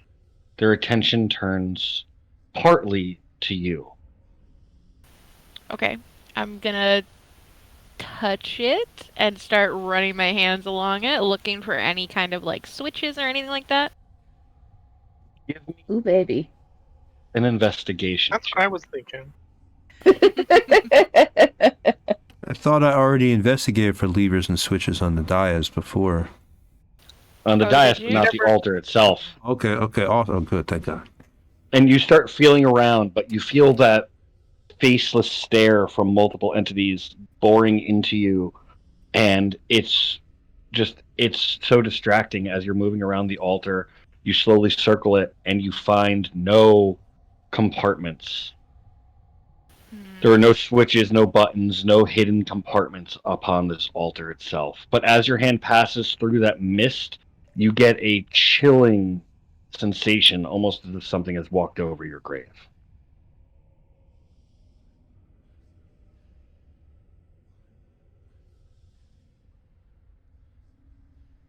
Okay. Still whining, Hmm. still a little freaked out, but unwilling to leave your side, Sir Gwillem follows.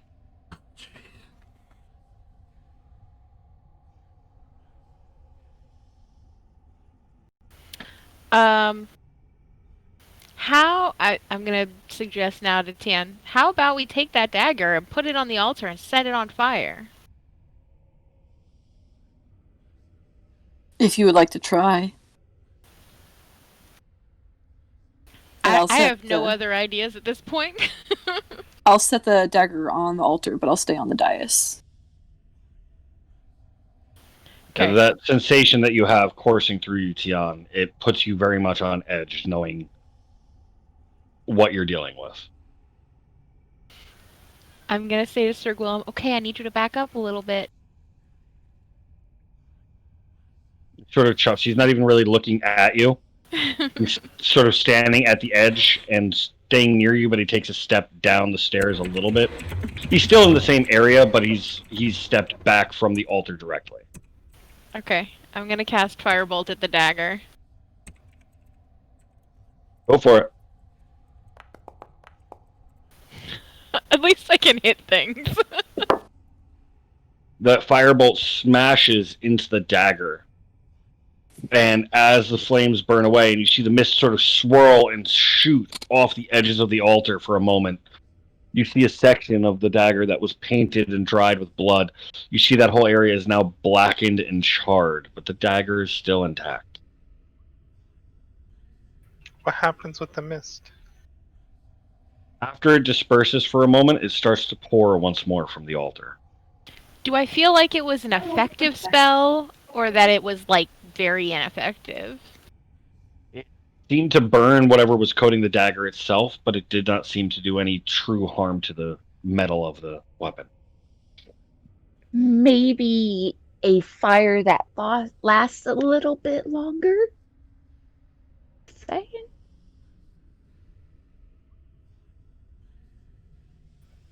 Kaylin will nod and point to Helvete. It's like, yeah, we can try anything. Oh, now you're gonna listen to me. I mean, we listened to you just now by trying fire.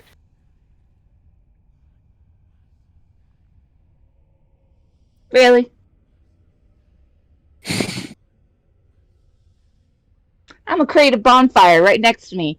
Dry off. Can you create a bonfire? I can. Well, I don't know. Let's see. I'm gonna create a bonfire next to me. Let's see what happens. Where are you? I don't see you. She's in the bottom left corner of the room. Oh, okay, got it. So the only open space next to her is a space occupied by a ghost. Yeah. And then she's gonna try to set the bonfire on top of me. The ghost, it goes right through them. So, I already told you I was trying to set fire earlier. I'm drying up and getting warm. I have an idea. Perhaps they want the dagger. It's Well, obviously let's- important. We could throw the dagger through the portcullis. They would have to open up the portcullis to retrieve the dagger. Just a thought. As you're sort of looking around the room, the group of you now notice that the cultists' attention seem to be split three ways, watching, for lack of a better word, watching Tian Lady Chrysadara, and Sir Gwillem now. The ones that you are next to, Kalen, Helvete, Abraham, they seem to pay you absolutely no mind. Their eyes, well, their voidless faces seem to be directed to anyone upon the dais itself around the altar.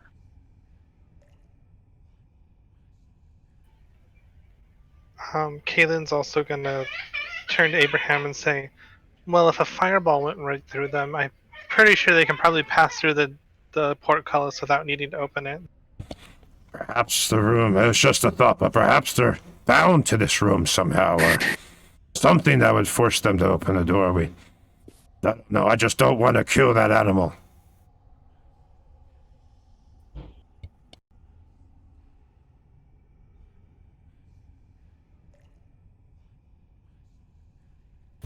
I'm going to turn to Sir Gwillem, and I'm going to talk to him and say, have you ever seen this before? Obviously, like, I know he can't actually respond to me, but I mean, maybe he might!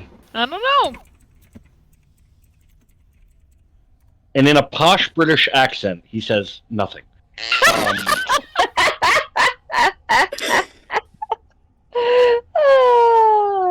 He sort of side-eyes you still. You notice his hackles are raised. He's still looking around at all of these figures. And he's sort of hunkered up, back up against the altar and you after you had pushed him away to cast the firebolt. He looks, for lack of a better word, he looks terrified.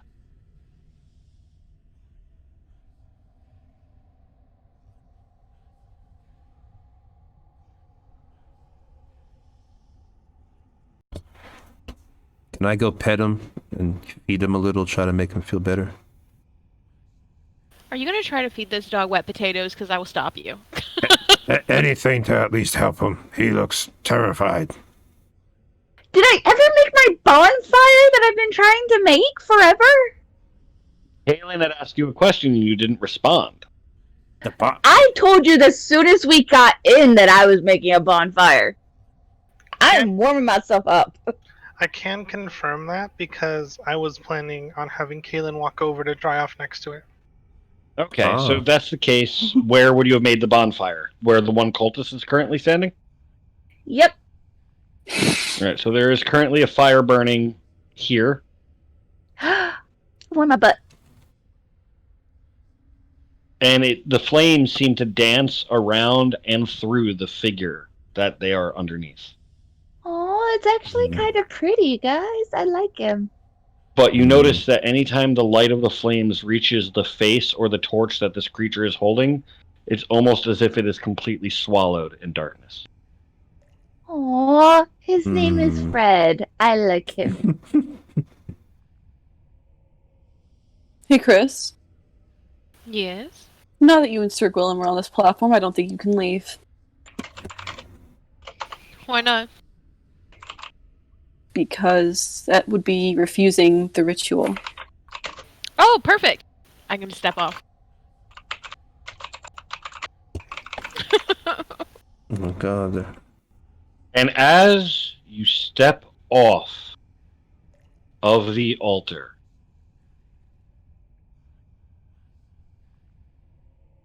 the chanting stops for just a moment as all of the specters around you, their faceless forms, turn to look at you as their torches void of light grows for a moment, and their voices echo throughout the chamber one last time. And you hear the following. Oh, no.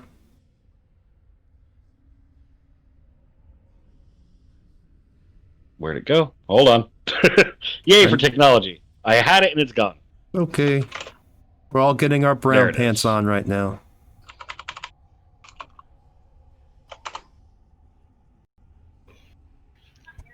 Brown pants time sounds like a good thing.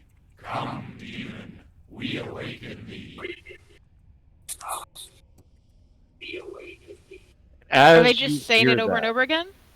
just those Okay. 2 times those words echo, and before you, coming out of the easternmost alcove, sorry, is a large roiling mass of decay and rot. Oh, fuck that. Thick tendrils of waste wriggle from it, reaching for nearby surfaces. You can see the tendrils' grip on the walls tighten with crushing force as the enormous thing crawls towards you. You see bodily remains of humans buried within its putrid body. At this point, ladies and gentlemen, it is time for initiative. Let's kill that!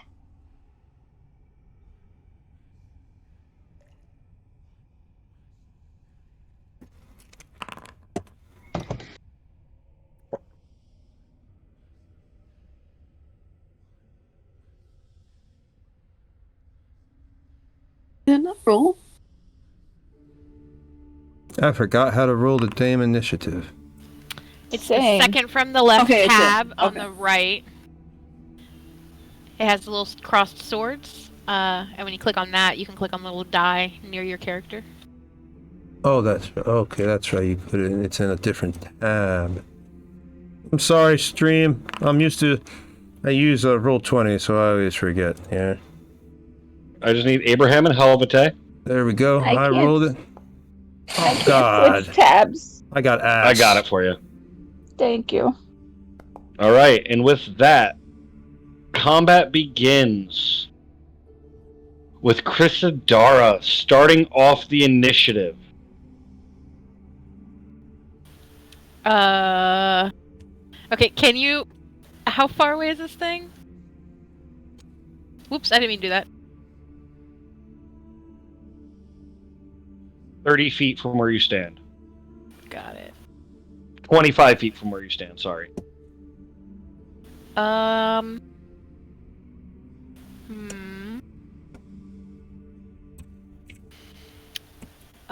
Okay. So... If it is... No, not that. That's not what I wanted. Damn it. How do I get rid of that shit? That's what I wanted. Okay. So I'm gonna move back to here. And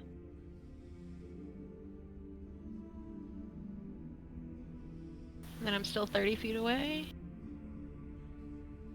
Okay. And I'm gonna cast Witch Bolt.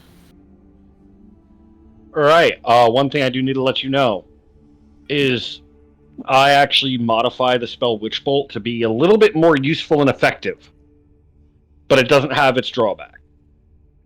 When you cast Witch Bolt, it creates a line connecting you and your target, as long as you remain within 30 feet of each other. The way I run it is not only does it create that line, everything between you and the target, any creature between you and the target, has to make a dexterity save versus your save DC, or take the secondary damage of Witch Bolt each round. Friendly. So and- if something is between any creature between you and the target is going to be taking a save versus the damage of Witch Bolt.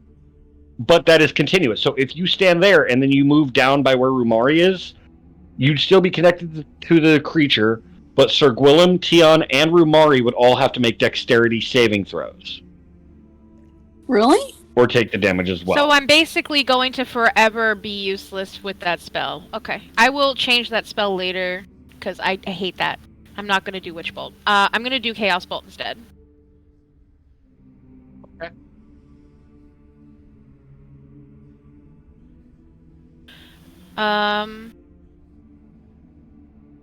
I assume it's normal. Yes. Okay.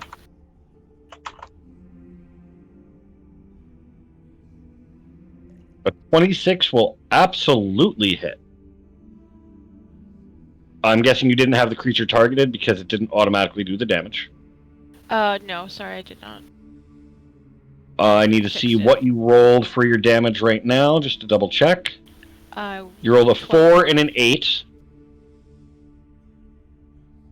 I also need you to roll, because it doesn't have it fully done right, I need you to also roll 1d6. 1d6, not 1d8. The D8 is supposed to be the damage type, right? The d8 is the damage type, but you need the d6 for the damage as well. It's 2d8 plus 1d6. So you have the 12 damage for the 2d8s, and then you need to roll 1d6. Because the 2d8s did not match, you get to choose whether it is force or thunder damage that you were dealing to this creature. Got it. I'm gonna pick thunder. Okay, and I need you to roll 1d6 to add to the 12 damage. Okay. So a total of 14 thunder damage to this creature.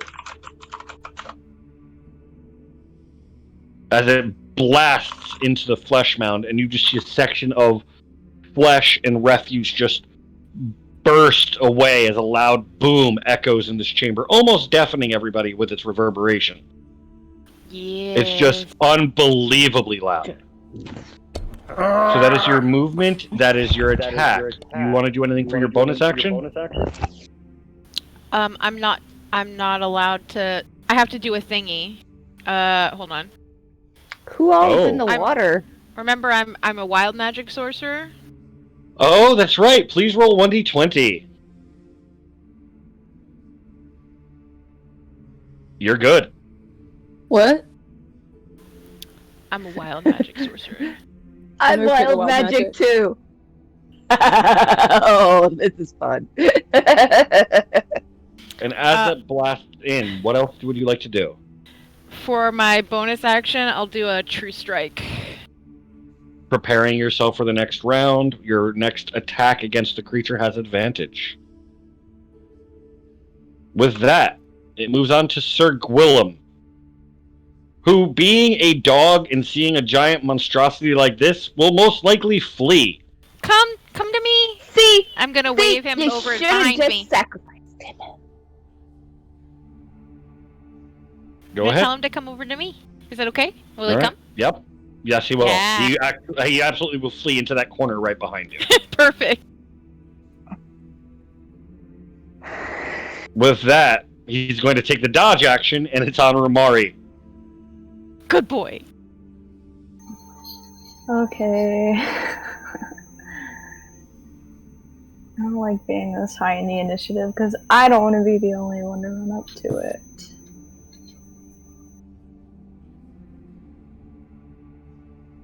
Get that thing on the altar. You see the pillar that its tendrils are wrapped around. You see the stone cracking and crumbling under the extreme pressure that its tendrils are creating.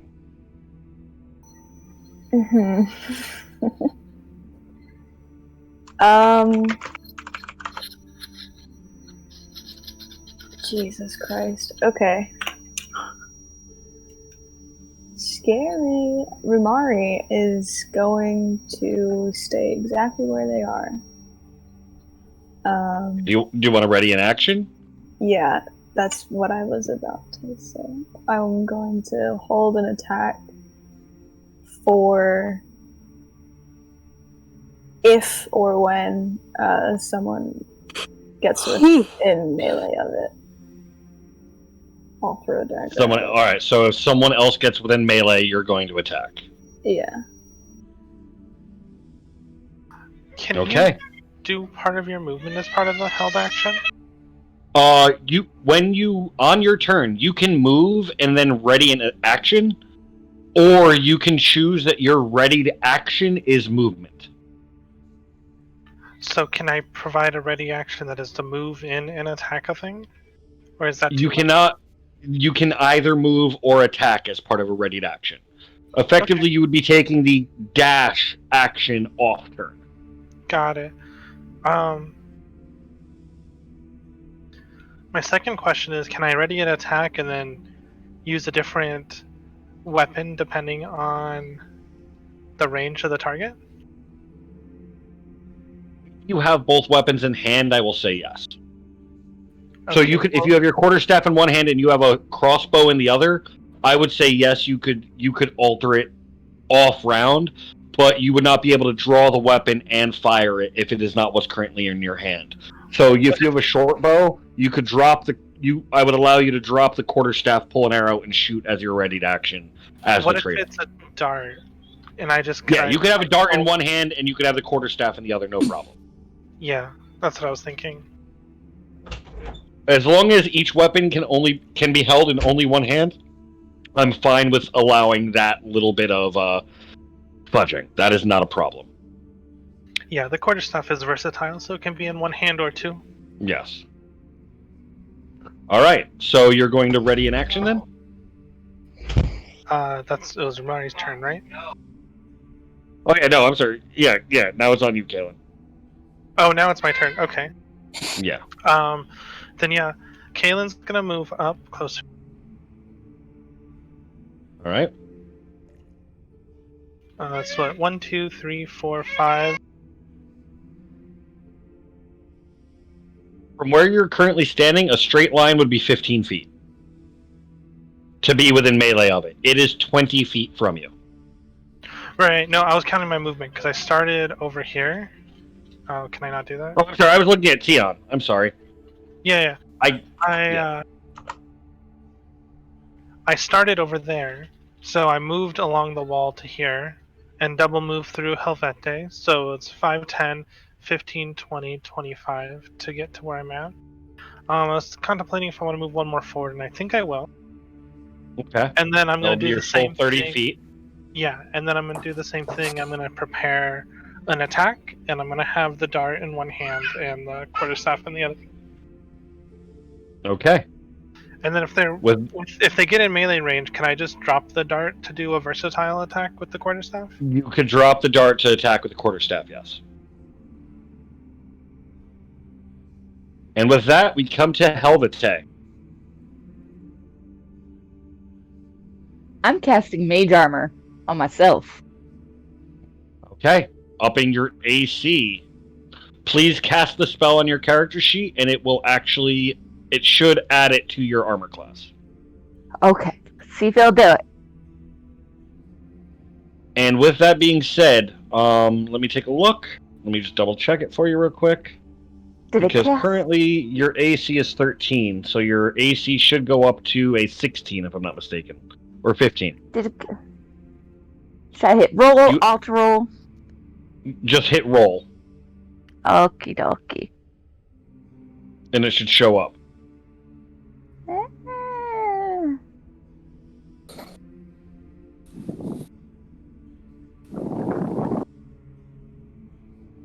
It's not popping up in the chat right now, but that's okay. We know that your AC is higher than the 13. Will you be moving?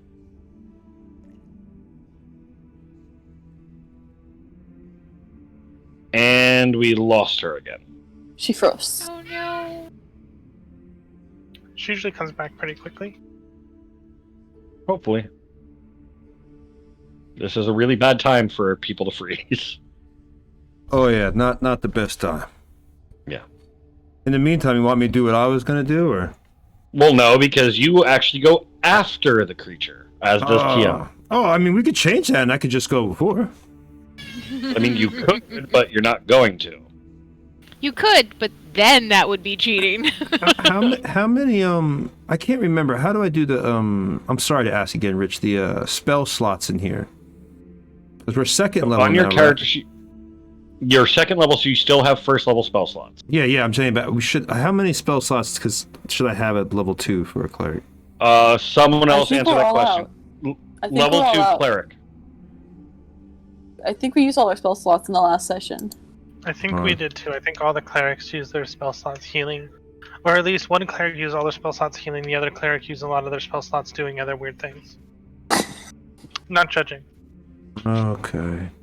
I hate you. Well, until I see Gibby's mage armor finally popped up in the chat, which is great. It did not Double alter her major. AC. We'll worry about that later.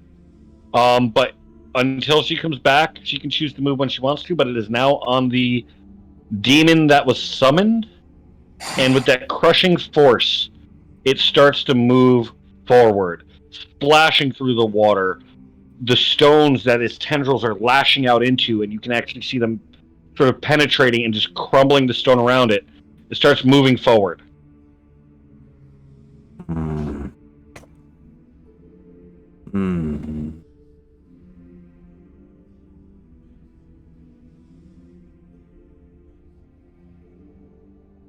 I need to double check on movement because I don't want to cheat you guys out. So we have no spells and no weapons. 25 feet. Okay. I don't sense And as a good it outcome. moves directly in front of Chrysadara. And you can see the rolling mass starting to rise and lash out towards you. But you were just outside of its range, so it cannot attack you this turn. So in the way it moved, it should have provoked an up attack from Tian. It didn't get close Incorrect. enough. No, it did. You were corner to corner at one point. Yeah, right here. Did it provoke an attack? I was indeed. So yeah, go ahead Yes. and take your opportunity attack. Which weapon will you be using, Tian? My mace. The ceremony dagger that you had in hand, or no? Why would I want to use that? Well, You know what? Why not? the dagger's on the altar now, so you'd have to pick it up, right? Mm-hmm.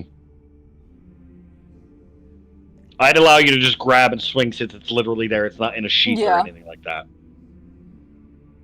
So go ahead and roll a 1d20 plus your strength or dex for the attack, and then roll 1d4 plus strength or dex for damage if you hit. What? Okay. Unless you have a let me see what dagger on your... It's a dagger, so if you have a dagger on your character sheet... You can Yeah, use that. I'm trying to see what my strength. My dex or strength higher. And they're both +1s. Wonderful. Oh, we lost somebody. Yeah, Gibby she'll be right had back. to disconnect. She's going to be right back.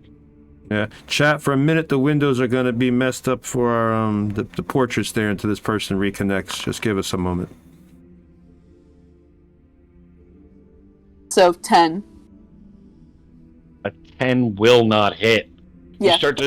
As you reach out, you sort of slice through some of the refuse, and you see strips of cloth rip away from the creature, but you make no real connection as it moves in. But it is now your turn, Tian. I'm not going to move from the altar because it completely ignored me and went to her. So I'm going to stay here, and I'm going to hold Sacred Flame until it attacks Chrysadara or Gwillem. So until it attacks, you're going to hold. So once it attacks someone, you are going to use your Sacred Flame. Yeah. All right, Abraham. Well, since I don't have any weapons, and Actually, hold on one moment, Tony. Gibby, now that you're back, you cast Mage Armor on yourself. Did you want to move at all at the time, or no? Nope, I'm chilling. Okay, Abraham. Well, like I said, without weapons or spells, Do you have any good cantrips? I got Word of Radiance, Toll of the Dead. Let's see what Word of Radiance. It's a Toll the 5-foot Dead? cube. Oh, good. It does damage. Okay. Toll the Dead is Yeah. pretty good too. Yeah, Toll It's the only Dead. if people very are good. Toll dying. the Dead. Yeah. So Toll the Dead I knew was going to spare the dying wasn't bad. Toll the Dead would do Toll the more Dead- damage to a creature that does not have its full hit points. No. Mhm. Yes. So it would probably work on the monster right now. Yeah, I hit the monster. Well, I mean, so- oh yeah, you did hit it. So yeah, Mhm. Toll the Dead would be good. Well, then I take my party's advice because this is 5th edition cleric, and I will do Toll of the Dead. And let me give a little description. All right. But I don't think I have to get any closer in my line of sight. I can see it, so I can stay right where Yeah, I'm and what's at. the range on Toll the Dead? Hold on, let me flip back over. I want to say it's like 60, but I could be wrong. That sounds about right. Yeah. Yeah, you're only like 30 feet from this 60 thing. You're feet. fine. 60 feet. Yeah, Yeah. you're 25 feet away. This entire chamber, from corner to corner of this chamber, it's 40 feet by 40 feet. So it's about 60 feet from corner to corner or 50 feet corner to corner in conventional movement. So as long as your spells have a range of greater than 40 feet, I'll say you're within range to do the stuff that you're doing. Okay, and I can get and it can go through my characters, this spell, just to make sure. Okay. Yes, it's yeah. All right. It's a cantrip, so you can go ahead and cast. I am going to get in between Rumari and Tian. Don't get on the dais. No, I will not. And I am going to cast Toll of the Dead then. See what I need to do to cast it here. I don't think I have to Throw go. I potatoes have to at do a it. standard Make sure you roll. target it. Make sure you target it. So it actually does the damage. Hold on, I don't think Potato gun. I did Let's not have target a it. potato gun. I did not target it. I think it's targeted now. I did target something. I think that's targeted. Bullseye. On the left-hand side, you use the bullseye, you click the creature, then you cast your spell.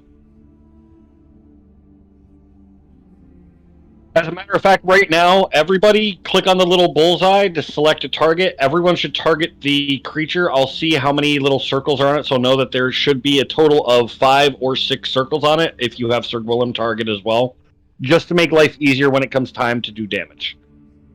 Alright, so it has to make a wisdom saving throw of 14.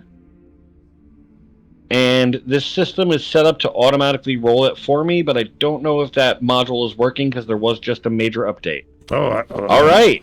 Looks like it did. It failed with a roll of 2, and you Awesome. dealt a grand total of 13 necrotic damage to this thing. Let me Yeah. let me describe how this pops off here, because. It plays Metallica. All right. So And then next time he'll play ACDC. all right, yeah, okay, yeah, please. Actually, no, better than that. The old man, he steps up and you begin to hear dun dun dun dun dun dun.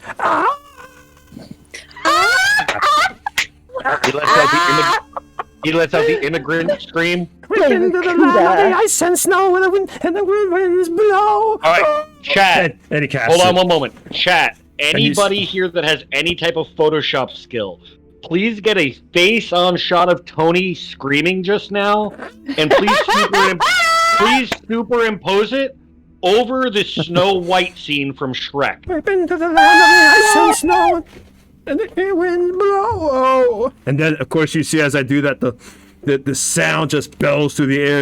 It literally begins to shake the water. It's so loud. You see the ripples of sound hitting the water. But the old man, you actually see him, he's bouncing.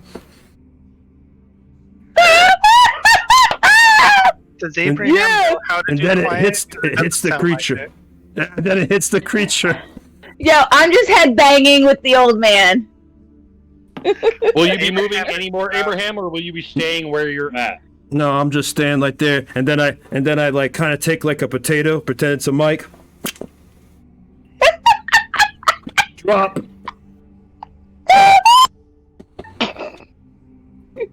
All right, and that's my turn. I love it. At the start of the second round of combat, it is on Chrysadara.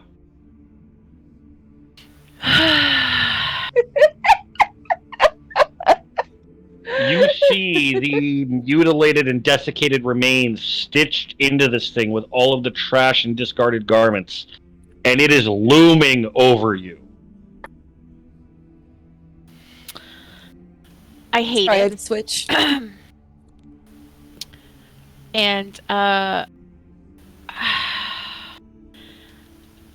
having to take a minute because I'm a little concerned as to whether I should cast mage armor and then just pray I don't die, or disengage and fuck off. Just start going, oh, very good. I feel like that won't work. If you stay there, I'll get sneak attack on my attacks. Actually, That's hold not on. It's not gonna work if I'm dead. Actually, Chris, will you hold on one moment? Hmm. Because Rumari, your readied action is able to be triggered. You said as soon as it's within melee of another ally, you can I choose did to say attack. that, didn't I? You did. Okay. You still have the choice not to attack, but you now have the opportunity to do so. I'm trying to remember how many daggers I have on my person. At least one? Enough to toss. I started with What? 2, and then I think I picked up a third one, but I cannot remember. You did pick up a third one, yes. Okay, sick. Then I'm gonna throw that one at it. Okay. Roll your attack. That's just like a regular attack with my dagger, isn't it? It's Yes. the same modifiers. Yeah, it's Yeah, it's exactly just the a same. ranged It's attack. just- You just have to use your dex instead of your Lure strength. it to the altar. I'm pretty to sure the And you you're can also altar. do this anyways. Come. You're also only 15 feet away, so it's not I going to need be an one issue. person to be speaking right now, I'm sorry. Yeah, it gets a little crazy when there's multiple people. Yeah, you're within 15 feet, so you're going to roll without disadvantage. Okay, cool. Because I believe the short range is 20. Something like that. Let's see if I can remember how the... Yup, And if it's not, I don't care. shit works.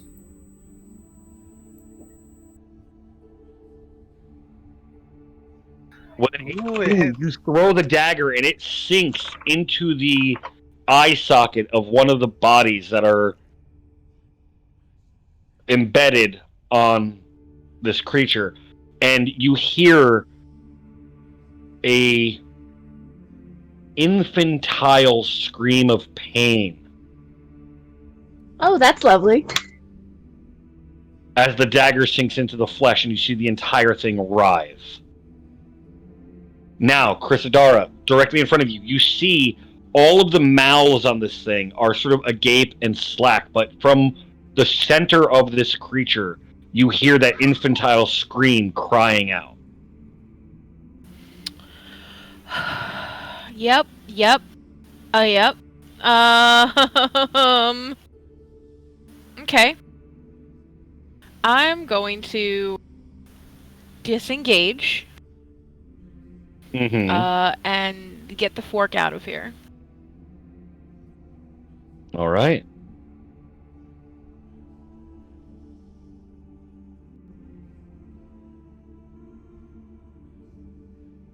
You rush over into the other corner. Trying to get the heck out of there as quickly as possible. All right. And for my bonus action, I'm going to once again do True Strike. Okay. Now, running behind, Sir Gwillem turns to follow you. But before he does, you see here, the boy. spectral forms of two creatures appear. Wait, where?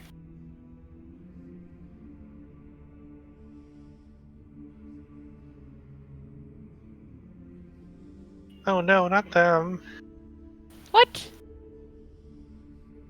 These forms are spectral and almost completely incorporeal. But as they show up, they look at the creature before them and they look to the rest of you and they just scream, "Run! We will not let our brother hurt you. Hurry, before it's too late." And they seem to stand between the creature and the rest of you. Run where? Mari asking the important questions. Sir Gwillem then follows Chrysadara. Good boy. Get the gate open. Hurry! Rumari, it's on you. Fucking Christ. Yeah, okay. I'm gonna back up over in front of the gate and I'm gonna look around for literally any possible way that I can see to get the thing open. From where you stand, the only thing that you could possibly do is grab the gate and try to lift. Well, I physically cannot do that, so... Use the dagger as a lever. Sure. I think it'll break. So? Evil dagger broken? I'm the one with the evil dagger. Unless someone wants to help me, I know for a fact I cannot do that. You could ready your action to try to lift the gate with somebody's assistance when they approach it as well. Could I... Well, could my held action be to, like, give someone else advantage on the roll? That's what I'm saying. Yeah, by assisting Okay, them in lifting the yeah. gate, they would get advantage on the roll. Okay. You're yeah, 'cause I effectively really... readying the help action. Okay, yeah. All right. Because I don't think With my that- 6th strength could do that. Kaelin, it is on you. Yes, a 6 strength would be a very, very difficult check. What's your strength? Six. Well, I'm Caelin's stronger going than to- someone? Caitlin's gonna try to help as best she can, so... I mean, my 8 strength isn't the greatest either, so... Team pretty strong with 12. I'm feeling really good about my 13 strength. Okay, so Caitlin's gonna jump into the water. It's a 5-foot drop down, not an issue. And splashing into water to break the fall too. So 5, and you said double diagonal is every other diagonal is a double, right? Yes. So then that'd be 15, 5, 15, yep. and then You would be able to share a space with the Rumari in the effect of trying to get this open. Yeah, that's what I figured. And then if we don't get it open, I'll just move up. You'll towards be the shunted purple up spot. one. Yeah. Okay. So I'll go at it. Go ahead and give me a roll with advantage. But you suffer from exhaustion, thus you're rolling a I know, straight right? roll. Wait, didn't we take a rest? Short rest.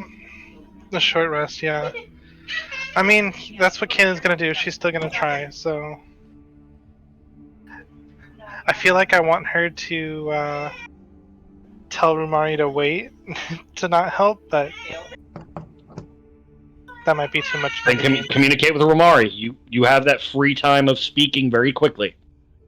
No more than a sentence or two. You have 6 seconds. If you could say or do it in a vine, you can do it in a round. No, I think that's too much Jared, metagaming. I'm 19. I never fucking learned how to read. Oh my god. I think I rolled it blind to you. You grab this gate. You drop down into the water, down to your chest, grabbing as low as you can, and you start pushing with all of your might. Your grip grabbing across one of those crossbars, and you're struggling and you're straining. Rumari gets down on either side of you, their arms grabbing the same bars as you, and with their assistance, you're able to start lifting this gate, and you get it just over your head, and you're holding it in place.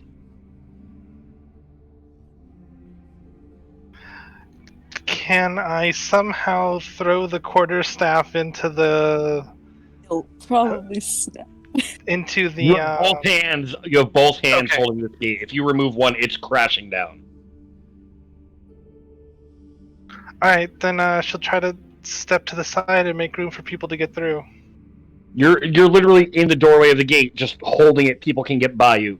But if you move at all, if you falter at all, on your next turn, you're going to have to roll again to maintain this. With that, it is on Helvete. But with Rumari's assistance, the two of you are holding this gate up. So... we're standing on the same Yes. square, so how do we resolve that? Are we just going to stand on the You're- same square? Or should I You're put literally myself- standing. You're both standing in the same square for the effects of this. That is fine. Okay, and people can still get through us. Yes. Got it. Helvete, what do you do? Does anyone have the dagger, or is it sitting on the I have it. altar? It is in Tion's hand. Okay. I am going to run for the gate and scream, "Take the dagger," as I run. All right. Are you going to be dashing? Yes. 10, 20, 25, 30. 30 put... I'm going to move you to where 30... 30 will put you here. Danke. You have 30 more feet of movement, and you're going to be moving towards the stairs, yes? Yes. So the other 30 feet of movement will get you to just the base of the stairs. Okie dokie. With that, it is on the creature, and you see the creature's tendrils sort of lashing out, striking at the forms of Rose and Thorn, and you actually see they smack into Rose and start to wrap around and start pulling her form towards the mass in front of her as she starts to scream and writhe. With that, it is on Tion. What do you do? It did the monster attack Rose. It attacked Rose. So therefore, it needs to do a dex save for my... Oh, what's it called? Sacred Flame. Go for your Sacred Flame. You have that as your readied action, thus that is not yet used. Yeah. Alright, so you'll be doing 3 damage as it fails with another 2. And you see you hear that infantile wail echo through this chamber once more as the radiance of your Sacred Flame bursts around it. It is now on your turn. On my turn, I'm going to finally step off the dais, I guess, and go towards... No, I'm not going to go down. I'm going to go right here and wait for the others to get out before I can go. And then, for my action, I'm going to cast Sacred Flame again. Go for it.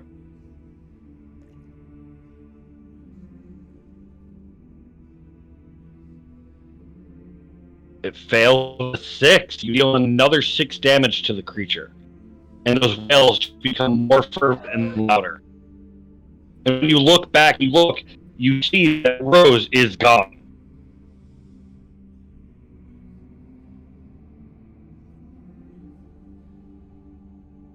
With that, it is on Abraham. All right, so they're being distracted by that creature. They're trying to. Is it possible that I could fit to also help them with the door? There are 2 people on the door. You could take one of their places if you wanted. Yeah, because I'm stronger, even at 70. All right. This out of character party. What do you think? What do y'all want me to do? You want me to bust on this creature and hit him with another Toll of Dead? Or do you want me to help out with my higher strength on the door? Party, chat. What do you want them to do? I was gonna say, Should Abraham go against? He'll do a character.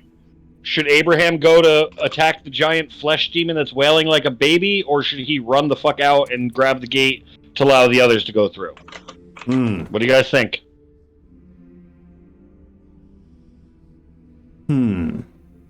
I want to attack somebody.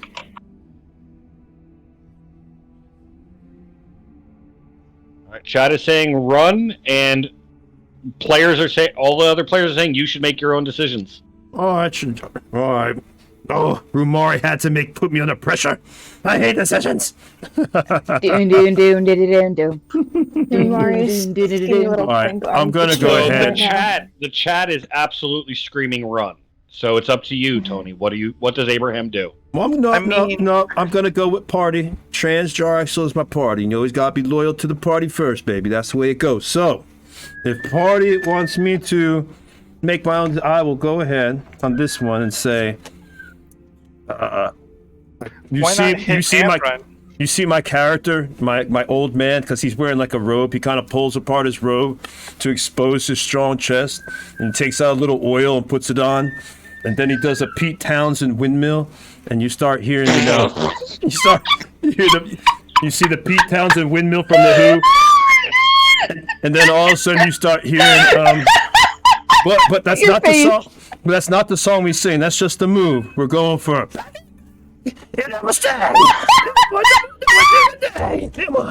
right. I got size. Get size. And then I hit him with Toll of the Dead. Now, Tony. Because not only did you give a wonderful description, the fact that don't forget you the oil. were I'm oiled up now. I'm oiled up too. The fact that you were actually on key for everything you just sang. Please roll an additional d6. Oh, okay. Yes! Hold on. Oh, all right, Yes! Oh, snap! I got excited. Oh shit! Hold on. D6. There it is. Roll 1d6 and. Oh, lucky me. I guess Foundry did not like my singing. I got a 1. And then I'm going to say that it is going to fail its save because it's not working. And then I got to roll my damage. You did a grand total of 8 damage to this. Well, don't forget my damage for Toll of the Dead though too, because I did 9 there. Because you gave me an additional d6. I also did 9 damage from my Toll of the Dead. Oh, so. the first one was a 9, but now they're both going to come through, so I actually have to fix one of them. All right. So what do I get? What's my total here? You did 9 plus 1, so you did 10 damage. All right, so 10 damage. All right, so at that moment, when I do my final windmill, you see the shockwave of sound go, and it hits the creature and starts knocking a little bit of that rotted and flesh off. And the old man, after that, he just puts his arms up, and guitar kind of like dissipates into the air, and he's back to his old self. I'm imagining Like nothing happened. Look, it's like Ozzy when he takes to the stage, like the dude's an old man that wobbles out and suddenly he turns so into true. a 20-year-old badass. That's so true. You just pulled an Ozzy, dude. But you never understand what the That fuck was what awesome. he's saying. What the fuck? And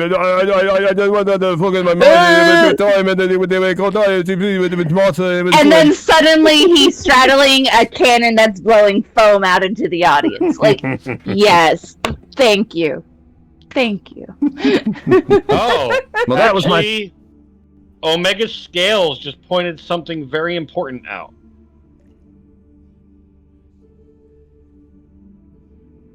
You're Toll the Dead does 1d8 on an uninjured creature, 1d12 On an injured on a creature. creature that has been injured. So it's actually, unfortunately, rolling the damage incorrectly. But moving forward, because of that performance on top of it, I'll allow it for the previous and this attack. Moving forward, we actually have to modify it because it's actually only supposed to be a d8 or a d12 for the damage. All right, no problem. But, as I said, I will allow that all to go through because it's already been done. Now, Abraham, you have your movement left. Do you want to move? Yeah, I'm gonna move towards the party a little bit there. Faracel, I cannot check my whispers because I literally only have the chat box available while I'm running this. I do not have the main window open. So if you want to reach out to me, do so on Discord. Get back in the movement thing. There we go. The sexy bots start breaking. Yes, that is exactly what is happening with this 70-year-old man. This entire creature of decay just cannot handle the old man with his hip thrusts. Dude, I'm just my awesomeness is just so powerful. It's epic awesomeness. It's like that. You remember that movie with Jack Black? My voice is powerful. Yes. Yes. Look, no. I don't need a do mic. the power slide. Power slide that bitch into oblivion. My voice is powerful. I don't need a mic. I love it. Yes.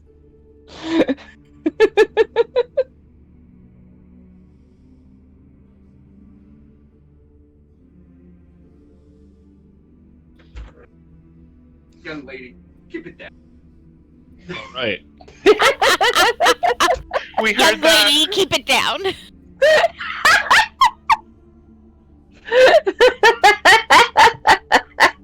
That was great. Yeah, that was the perfect time for everyone to go silent. Perfect. Alright, whose turn is next? That. It is now on Chrysadara. Perfect. Chrysadara is gonna look at Sir Gwillem and say, "Run your ass off, let's go!" And she's gonna Go, get go, the fuck go, out. go, go, go, So go! 5, 10, 15.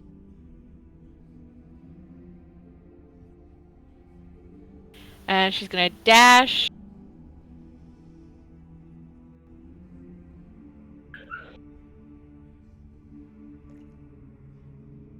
All right. Sir Gwillem will follow. Go ahead and move him with you. Sweet.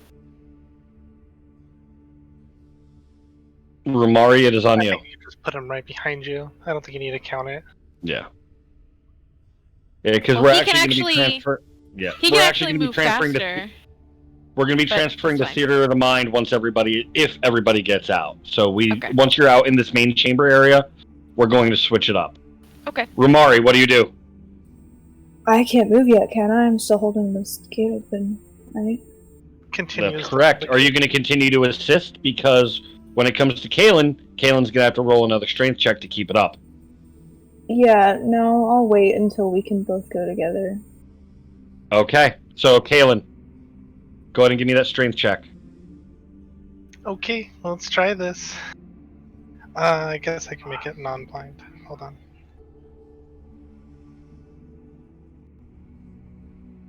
I don't believe in me. Uh-oh. Uh-oh. Gate. You have to make a decision Uh-oh. right now. Wait. I need Did both. she roll with advantage? Because I Rumari's have still there. I have exhaustion, Oh, you exi- so I okay, have no, I global totally forgot. disadvantage. Yeah. I can give you Okay. inspiration. I have inspiration. I will give. You can't can't give me stack double 'em. advantage. Oh, I'm Yeah. sorry. Oh, that's okay.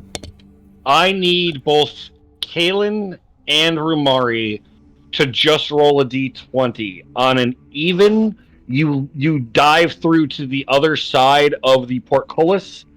Land on the other side. I mean, I I know like what these Kaelin's natural reaction would be, but if you want, I can still roll it. Dive, dive, dive! Because Kaelin's Rumari. natural reaction would to stay here with Tian. But if you want, I can roll it. Oh, Please look roll. at that lawful good showing in. Because it's literally a split-second decision. It's not instinct. And you both land on the inside of the portcullis, still within this room as it slams shut once more. Those of you in the main chamber area by the stairwell, you hear the portcullis slam shut. Fuck me, I guess. Oopsie daisy. Kaelin, do you want to do anything? You can take an action to try once more. That was literally you maintaining. Oh, that wasn't an action to do that? Yeah, it was. You were maintaining it. I'm still allowing you the action to try once more. Yeah, I was just trying to see.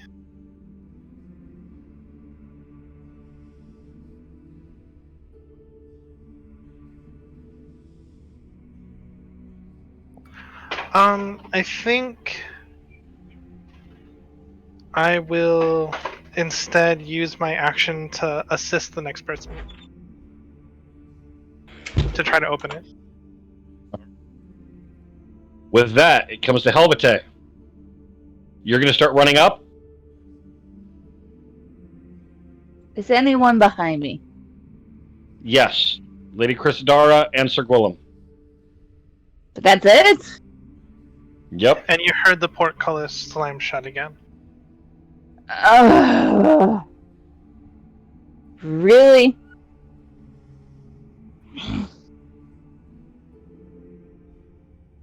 And as it slams shut, you also feel the ground beneath you shuddering, and you see the ceiling above you starting to crack as dust and small debris start to fall around you. Do I escape with... What do you do? go back to the Cullis gate and start pulling on the stupid to help Give me a strength people. check. Fucking Well, hell. hold on. Hold on. I just Y'all wanna better say, start being nice to me. hold on. I just want to say to you in character as you go to push past me to go back there, I want to point out that you're not going to have time to make it all the way back there and manage to help in any fashion. Why not let me go back and help? Because I also heard it shut too. And you could have sacrificed the damn dog and avoided all this. So, bitch, let me go.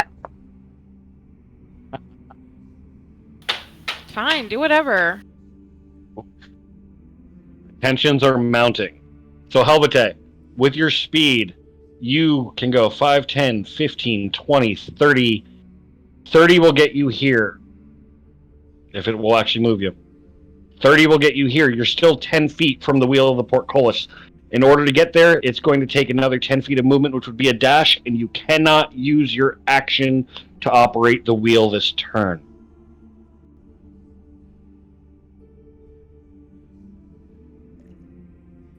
That's okay. They got another turn. They'll be okay. I'm getting there. I will be there, and I will open this mofo. All right, so you can move down with a dash to the wheel and sort of use it as Yes. guaranteeing additional assistance. So we'll put you down next to the wheel. Yes. You're And with lucky that- I like the old dude with the potatoes. Tried to tell her. It comes Everybody back loves Yeah, potatoes and carrots. constantly. as the tendrils wrap around Thorn, and with another scream, it starts to move.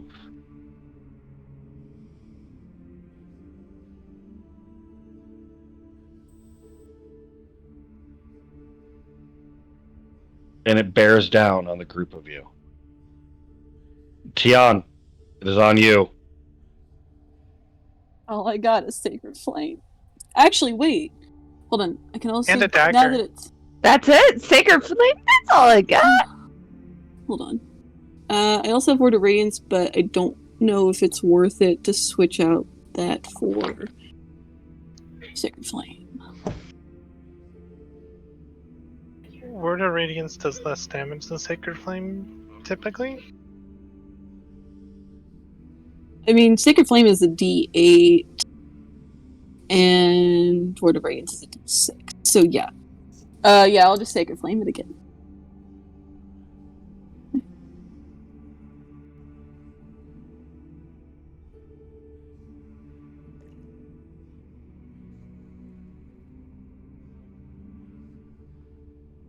Saved.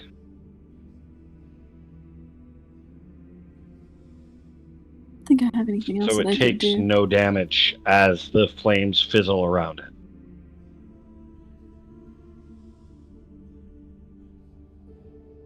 I don't think I have anything I can do on a bonus action. So, yeah, I guess that's it. Oh, no, I can't do that. Okay. That's it. Abraham, Yes. it is on you. All right. So I guess I'm going to have no choice but to, and I can't fit in where they're at this point, I assume. Is all this to scale with the squares or the 5-inch spaces? Yes. All right, so If I you're can't. trying to open the gate, you can get in our space to try to open the gate, and then can move afterwards. All right. I was thinking maybe I should attack it again though, because I'm hurting it. You know. I will tell you right now, this thing does not look very injured. Oh well. That summons what I'm going to do. I will then go over to the gate, and okay, at that moment, all right, the oil comes out again, right? And I just like, Oh, God. and I just rip off the shirt this time, and I'm like hairy, but not too hairy, like just that right amount. You have just a little spreckling on the chest, but none of the. What you're saying is you're a silver fox. Yeah, I don't have the back hair. I don't look like, grape ape or nothing like that. So I'm chilling like that, and I don't got any back near nothing. I'm just like looking good, skin's clear, bam, badass motherfucker. Okay, so, bam, I pick it out. I'm flexing the veins going out. But unfortunately, because I'm old, I got moobs.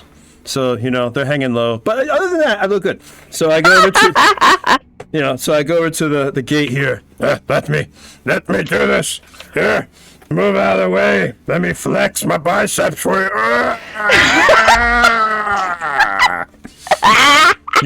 You see me clench my teeth, and all that. And as I squat down and get this, I'm looking so good, so cool. But then, unfortunately, Oh, excuse me. When I strain too hard, sometimes I release. Excuse me. That was a wet one. Too many potatoes. Too many. Too much Wait. fiber. The water is 2 to 3 feet deep. Did he blow some bubbles? I suggest you don't smell that one. Try to hold your breath. all right. So what do I need to roll, Rich, to strength here? You will be rolling a strength check with advantage. All right. Ability check. There we go. With advantage. Okay. There we go. What did I get? Well, that's just one roll. It's just 7, so roll again because it didn't implement the other one. I don't know why I did it. Let me try again here.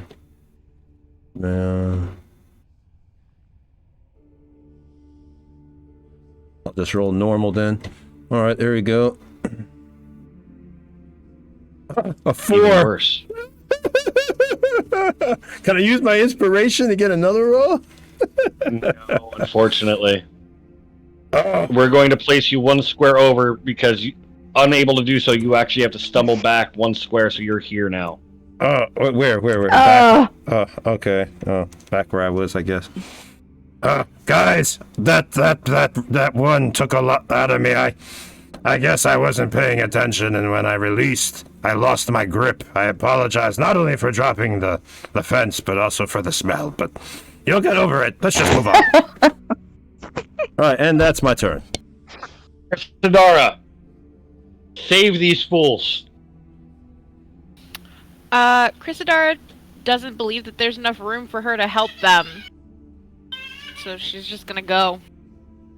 Okay. So There's you too and many Gorlam make your people. way upstairs? Too many cooks in the kitchen. There's not enough room, so she's gonna go, yeah. Alright. You're gonna just move yourself to the corner. We'll leave your piece there. We will pick up with you in a few moments. I Because assume there's a Sir Gorlam lot to follows? explain. Yes. Okay. And with that, it is on Romari.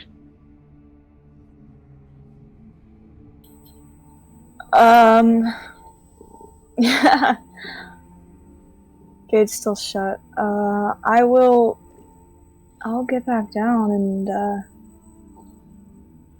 ready a help action for whoever wants to try to, with it again.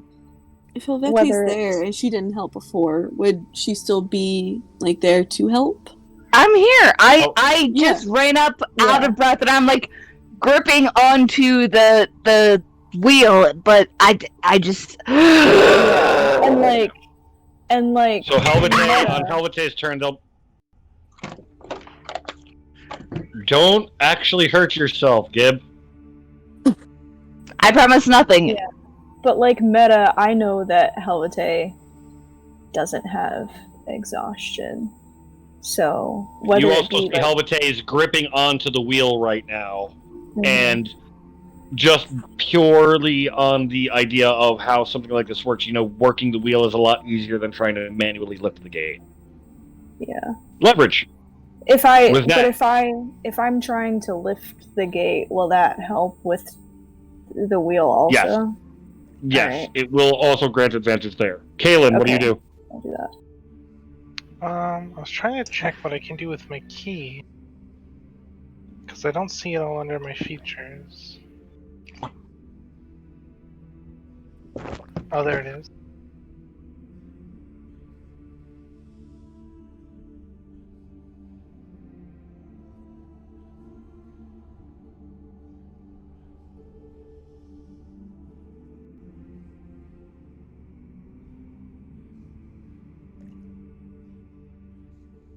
Alright, so Kaylin is gonna do something. Okay. Let me just count the movement here. It'd be 5, 15,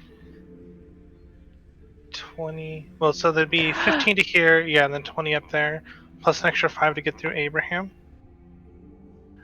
Okay, so Kaylin's gonna move. Like 1, 2, 3. Oh, I can't go diagonal on that, huh? That'll be 15. The next square would be 20 feet, but you're going to be moving through an enemy space, so no, you cannot. So then, yeah, I'd have to do. So it's 15, 20, 25, and then 30 up onto the dais. Mhm. And she's going to attack with her quarterstaff. And she's going to All yell at right. it and says, "Hey, I'm on your dais over here." You have flanking, thus you have advantage. Okay.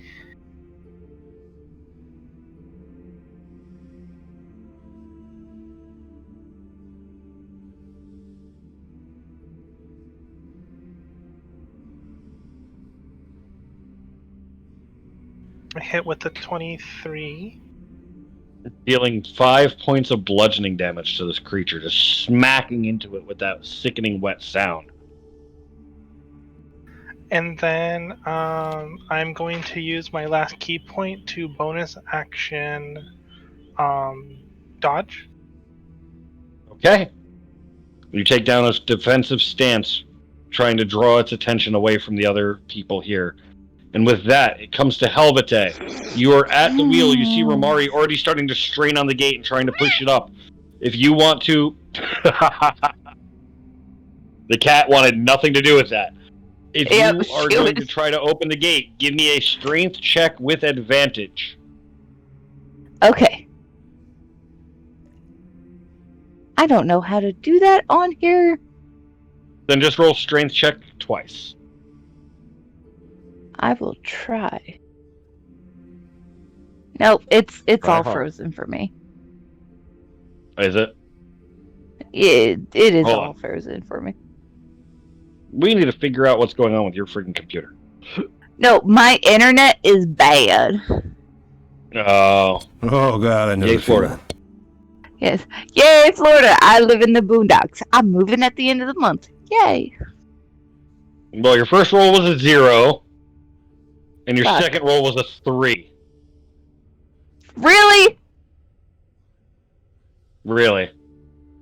I'm sorry. Someone had to go back to the library for a date. I tried. Someone tried to say they would do it, and you had to push past her. Go back to the library. Both of these someones can't be actually taunting each other because they're not within audible range. Agreed. But isn't it reverberating? The sound's really loud in here, though. So technically, we'd be able to hear them. Tony? Yes. Stop What? it. What? They're RPing an argument. That's kind of funny. No? Okay. I feel like this As long is as it more out of remains- character As long, than in I was character. going to say, if it remains I mean- strictly RP, that's one thing. I will not have players going at each other out of Oh, character. I thought they were just RPing. I'm sorry. No, I didn't know I'm that. RPing. I'm just clarifying. As long as it's in character for I'm both of you, and there's no Oh, I didn't know it was actual serious. bad blood, I'm fine with it. Oh, I didn't know it was But- serious. My bad. I'm chaotic neutral RPing. What the fuck? All right. 1, 2, 3, 4. Out of the 4 people here, all 4 people have attacked this thing. So, to be fair, I'm going to roll a d4, starting clockwise with Kaelin, 1, Abraham is 2, Romari is 3, Wow. Tiana is 4. Kaelin did taunt it. Yes. But all 4 of you have attacked. That's why you're also number 1 on the d4. Okay. So, we shall see right now. Rumari is getting attacked.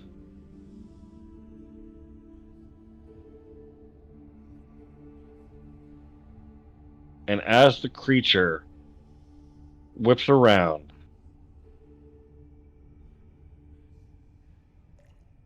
Its slam with a 14 hits Rumari, dealing 14 bludgeoning damage. And Rumari, I am sorry to say, but I believe, let me just double check it here. Why is it lagging out for me now? My internet is stellar. I'm down to 1 hit You point. are grappled. Oh, no, sorry. You do not take the bludgeoning damage as it wraps its tendrils around you and you are grappled. I don't get to contest it. You can try to break it on your turn. Okay. Your contest was your AC. Yeah. Instead of dealing damage, it grapples you. Yeah. The good news is you're not at 1 hit point anymore. Sure. And The you good notice, news. those of you that are able to see Romari currently, that would be Tian, Helvete, and Abraham, you see these tendrils wrap around Romari and start pulling them towards the mass in the same way that they did with Rose and Thorn. Tian, it is on you.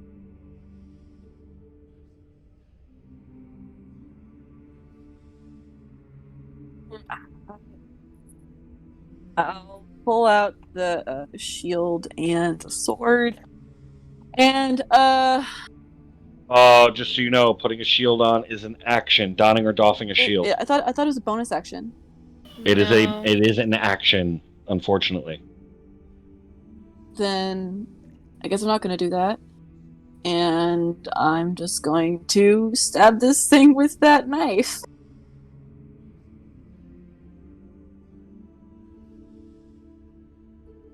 So that's plus my dex or strength. Now I gotta roll the actual number. Come on. Come on.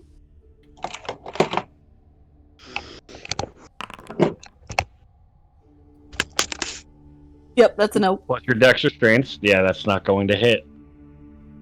Actually, hold on. Roll again. You're flanking. You have advantage. Oh.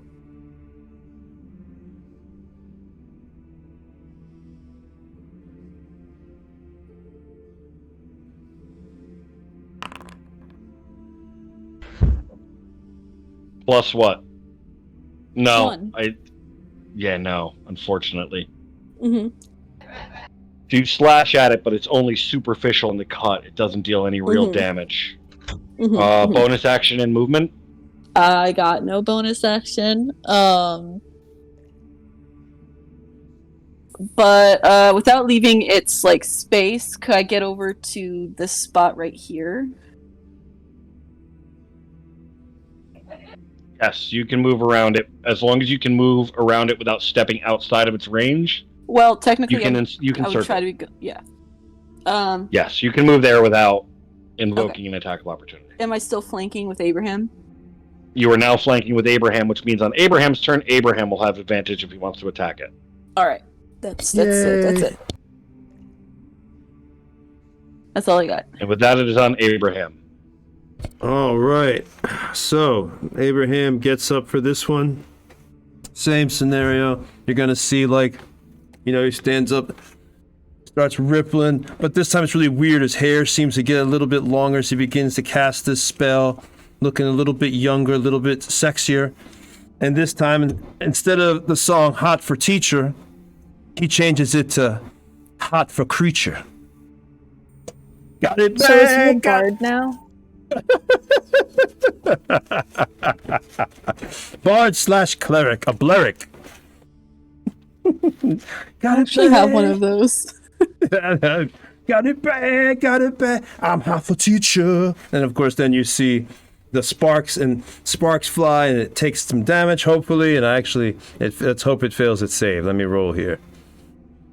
And I thought the Hot for Creature would get more laughs. It got a lot of groans. Hot for Creature.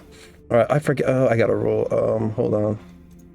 There it is. Toll the dead and stand. And yeah, all of you see the ceiling starting to shake and tremble. You see debris starting to fall. It seems like this area is about to start caving in. All right, did I get it? Let me see here. What did you get, Rich? Did you pass or see your saving throw? Did you have it targeted? Hold on. Yeah, it's Yeah, it targeted. didn't come up yet. Give me one moment.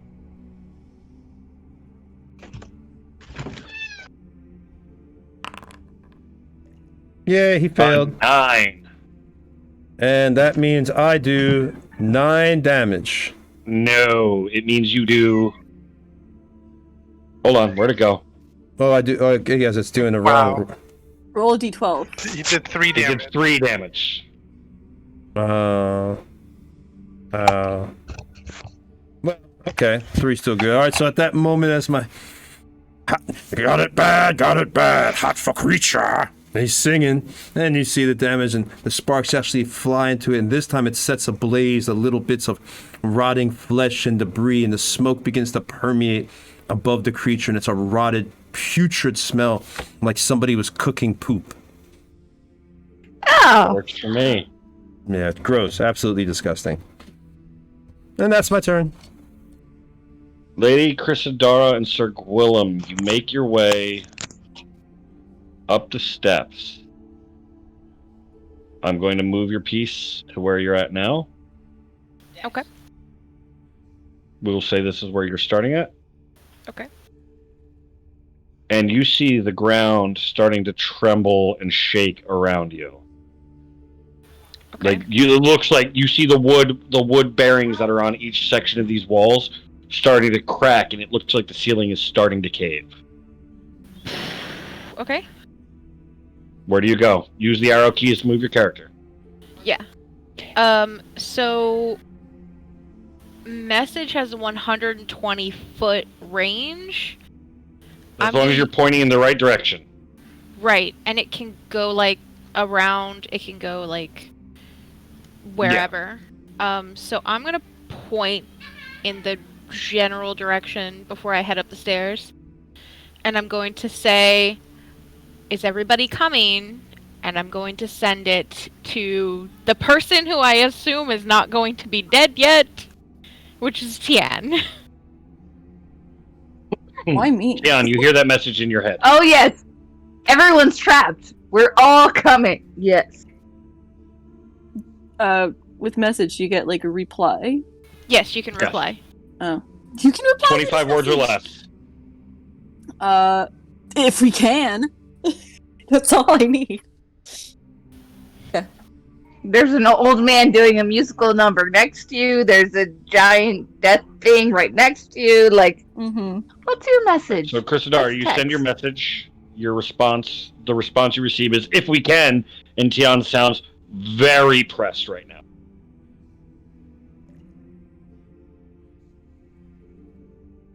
Okay.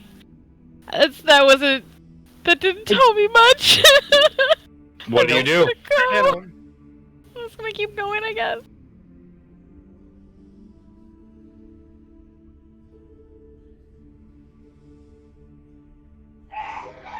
That's your 30 feet. We will put Sir Gwillem right behind you. All right. Next in the initiative is the lovely Rumari. Go ahead and give me a athletics or acrobatics check to escape this grapple.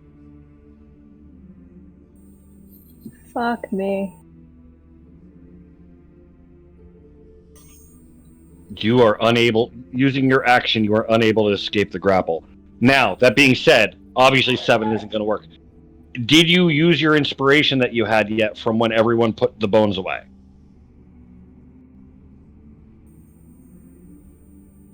No? Do you remember? No. I don't remember. But Okay. probably not. I don't think we've had an opportunity to yet, really. Yeah. So if if that's being said, I will be kind enough to allow you to re-roll with inspiration if you so choose, giving you a secondary roll, effectively giving you advantage. Yeah. What the hell, sneezing? Wow. You are very lucky, because as you see the flesh and refuse starting to part as it's about to draw you in, you take your dagger and just jam it up into one of the tendrils, loosening it just enough for you to slip out of its grasp.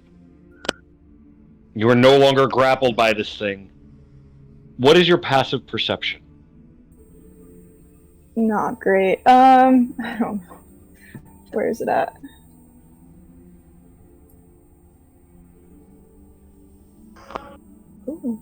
I don't know where it is on my character sheet. Oh, I have it right here. Your passive is a 12. Okay. Oh. All right. So what do?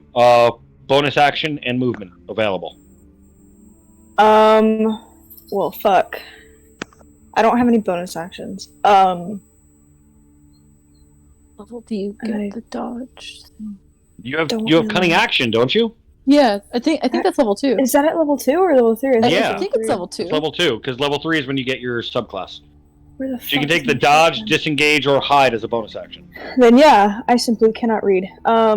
Okay. Then Rumari, just kind of like, after clawing and kicking and screaming, falls into the water and like gets up against the bars of the gate and says, "Get this open now!" And I'm going to take the dodge action as a bonus action. All right. Kalen, before we get to your turn, I will be right back. I will be gone for less than a minute. We'll be counting. Starting.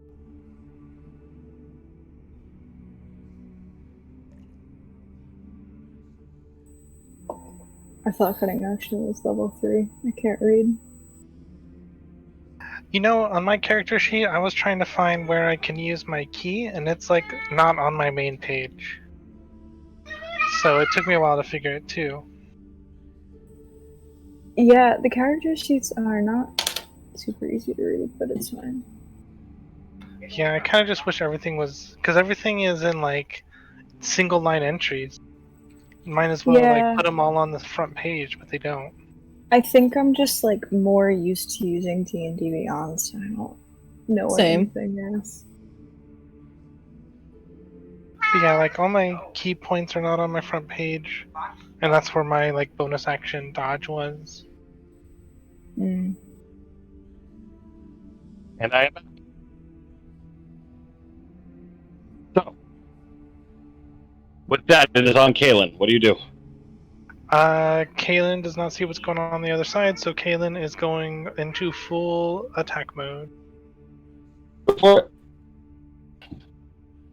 So, do I still get advantage from Rumari, or no?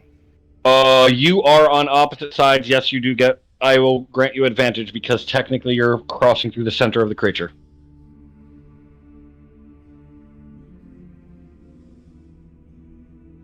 Oh, it didn't give me bonus action, or it didn't give me.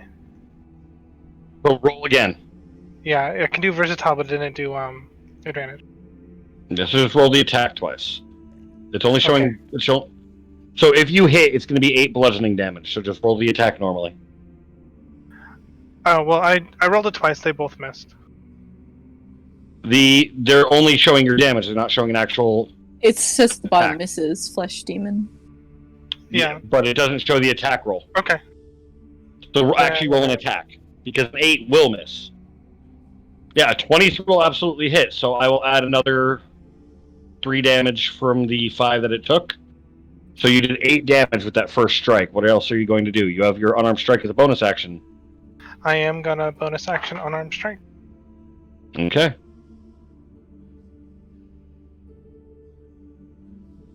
Oh! Hold on. Hold on a second. Uh-oh.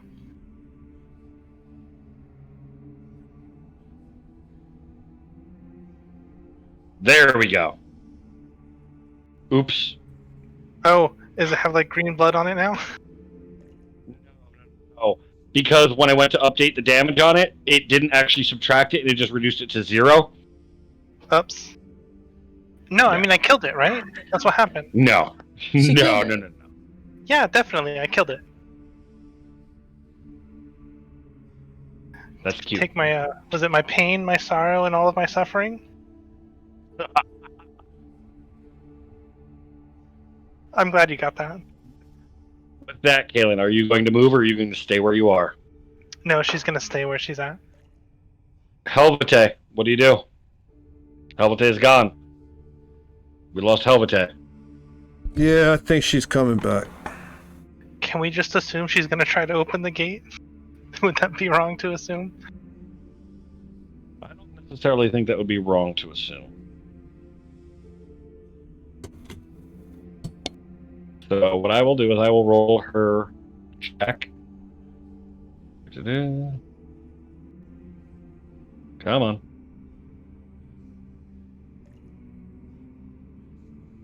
And with a 14, you hear the portcullis opening.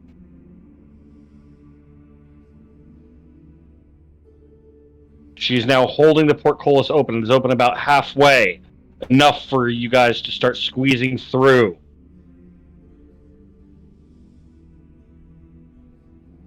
But not before the creature goes one more.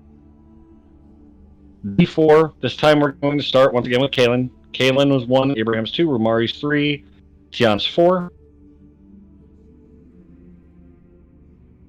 Better not hit me. Hit me. Hit me, old man. It's going to target you. Oh, okay. It just came through on my hand.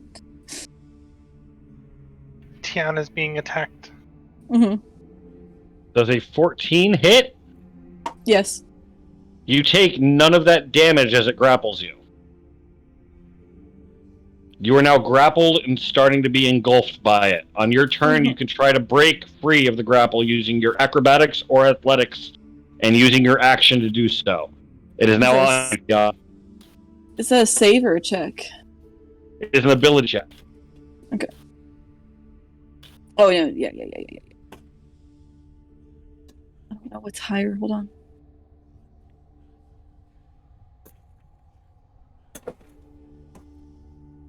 Hey, we lost somebody. I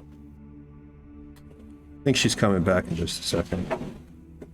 Yeah, the internet keeps crapping out on her there. It always seems like the internet's bad for somebody. They gave us trouble, like I said, for weeks, man. Mm-hmm. It's evil, man. Evil. A 10 is not good enough. Oh, inspiration. I haven't used it yet. I'll allow I it. prefer to do that beforehand. You have to let me know before the roll is before I tell you whether or not you succeed or fail. I will allow it this time because I know this is a very stressful situation. I think they do get the chance to see what they roll first, No, and then they get don't. to choose to use it. Inspiration No. or not? Well, no. You have to decide beforehand. Holy Okay, shit, there was 18 something I down. forget what exactly that you can see what the roll is, but before the DM announces a hit or miss, you get to choose whether. There or are not- certain abilities that do so. Stuff like Bless, I think, is certain things like that. Well, I don't know if Bless you would ever not use it, but Don't you kill Bardic Tian? inspiration. 14. You can roll. Don't kill Tian. Yeah, bardic inspiration, guidance, etc. Yeah, stuff like Oh, that. Elven accuracy, yeah. Can I give anybody one inspiration that would help Tian to maybe force the monster to if you reroll already or something? use I just used mine, so Yeah. I can't Oh, do okay, it again. okay. I'm sorry, I didn't know you used. I was talking to my stepson about something. How dare you? So wait, I missed on the inspiration roll. Did Tian get out or no? Double checking. You got a 14. Yeah. That is literally the number you need. Yes, yes. You have your movement and a bonus action. While staying in its range without provoking an attack of opportunity, I want to get over here, basically in Rumari's space, but also not so that I can run out as soon as possible. Okay. Actually, if I go back to where I am, could I ready? No, never mind. I already used my action. Yeah, so I'm just You gonna did. stay there. All right, Abraham. The gate is open. I'm gonna thank God, thank Christ, or thank Lathander. And I begin to head for the gate like everybody else. I disengage first. Not that he's fighting me anyway, but just in case. I do that, and I begin to follow Rumari and Helvete. 30 feet will put you on the other side of Helvete. Alright. So I'm trying to get the hell out of here like everybody else. Yay! Come on! Tony, you are literally right next to Helvete. That's a full 30 feet. I thought they were 5-foot squares. They are 5-foot squares, but moving through an ally space is double movement. my bad. And It's okay. can if I didn't need to disengage, I would like to, if possible, cast Toll of the Dead again. You chose to disengage. You can choose to say that you did not disengage instead. I will allow that. Oh, thank you, Rich. And you'll hit me too, won't you? Disengage doesn't give you bonus movement. It just makes it so you can't get up attack. I know. I was hoping though that maybe he'd be nice and be like, no, there's no attack, because he's already engaged with somebody else because it was attacking Tian. So I was thinking that maybe it wouldn't go off the attack of opportunity. There's no game rules that are currently in play that wouldn't let it op attack you if you moved out. Okay, good. So now, whether or not he chooses to do that is his choice, but you can get op attacked right now as per game rules. See, the first sentence you said was really good, but then when you said his choice, that next part, you could have left that out. I mean, to be fair, if you get op attacked, that means everybody else can run away without having to disengage, because creatures only have one reaction. Some sort of multiple reaction, layer action, or something like that. I mean, that's possible, yeah, but in our minds. As far as game rules exist, yes. If it op attacks you, everybody stop and please read Farisol's comment. The rule of cruel. Alright, so I will not disengage then, and just choose not to disengage if you're willing to accept whatever consequences may come. I will take the consequences from my party and try to destroy this thing to save our lives. So, as you start to step away from it, oh god, here we go. A tendril lashes out at you. No, you just had to do that. It was going to happen no matter what. You didn't even roll. Where's the roll? No save. I'm rolling it now. Give me a moment. I said it just lashes out, not a tendril hit. Yeah, he's announcing the attack. Yes, a 9. That misses. But a 9 misses you. I take my silver sword, I come down and I take this, you wretched foul beast! Never! And as you do so, pulling your silvered sword from the that was sheath, all just for RP. Slicing away the tentacle that just barely gets a chance to start wrapping around you. You cut it free, dealing nothing but superficial damage to the creature as you roll out of the way. Turning around to face this thing, you may take your Toll the Dead action. Alright, then of course now, the next song we gotta go with Panama! Panama! Of course you see that. And this time instead of sparks, you actually can see the sound waves go into the air, bouncing off the stones. They're actually visible. The power is so good. The creature for a moment, even the creature for a moment looks up. Head bobs, whatever you'd call it, a head, just for a minute. Bang! Oh. No, it does not. You could tell it likes the creature is totally headbanging. I'm sorry, you no longer have control here. It likes the Van Halen. Roll the attack. Roll it up so I can get the save in. Alright, you got it. Alright. Because we are going to end up running late tonight because we are finishing Death House. It's been a month. I literally cannot. Yeah, we can't. I can't. We have to go at a certain point. Because I'm already late for a thing because I thought we ended at 6. And it's 9. We usually end at 10 Eastern time. Well, it's between 9 and 10. Between 9 and 10. Yeah. Oh, I only got a 1 with an though. 8. And it deals 1 damage. Grand total. Why is the damage not showing for me? There we go. He rolled wouldn't an lie 8 about a on 1. the D8 and then rolled a 1 on the D20. Yeah, I wouldn't lie about a 1. So yeah. Oh no. 1 damage. Dealing 1 point of damage. No. All right, so as I do that, the creature kind of I do the damage, you see it, but this time, you can tell it's off key. My voice cracks, and it cracks and only does 1 hit point. You can tell, and the creature kind of shakes and does the Drake thing where it pushes its hand no.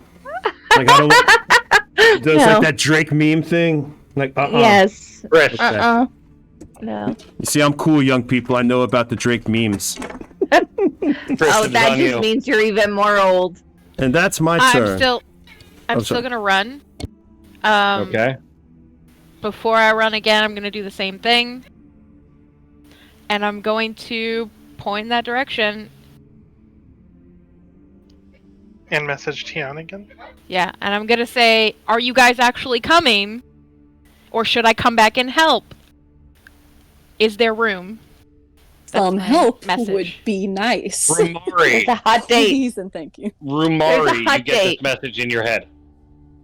Rumari got it instead of Tian. Oh. She's pointing in the general direction, so she doesn't know who she's gonna Okay. get. No, that's not how message works. You point towards a creature, you point the direction of which they are. I'm saying because you're pointing in the general area, you don't know exactly who you're getting. No, it's the target, and only the target hears the message. You point Yeah, at a but- creature, you have to know the exact location. I'm allowing it to be a little bit more open to where you can target the general area because of all the movement. Otherwise, the spell would just fail. But didn't she get Because you TN need to last know the time? exact location. Didn't she get TN last time? Like, if she did the same thing, wouldn't it be the But same? Tian's not in the same space that Tian was in last time. Okay. Then Rumari will respond. Yeah, we're running. We're running.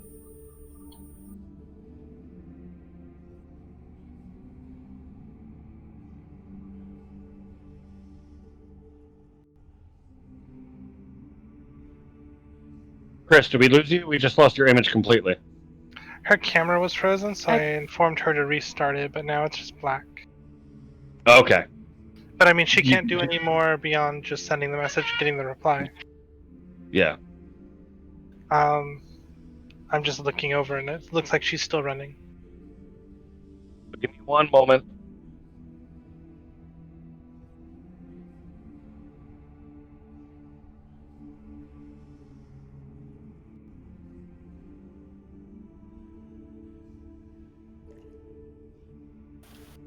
Were you able to spell? I'll You allow guys this hear one me? to go through. Now I can hear you. Chris, you are correct. It is the target. It does not actually say you have to know its exact location. That was my mistake. But the barriers, it does not have to follow a straight line, but it can travel freely around corners or through openings. We're going to say that, yeah, you're still within range, and yes, Tian would get the message.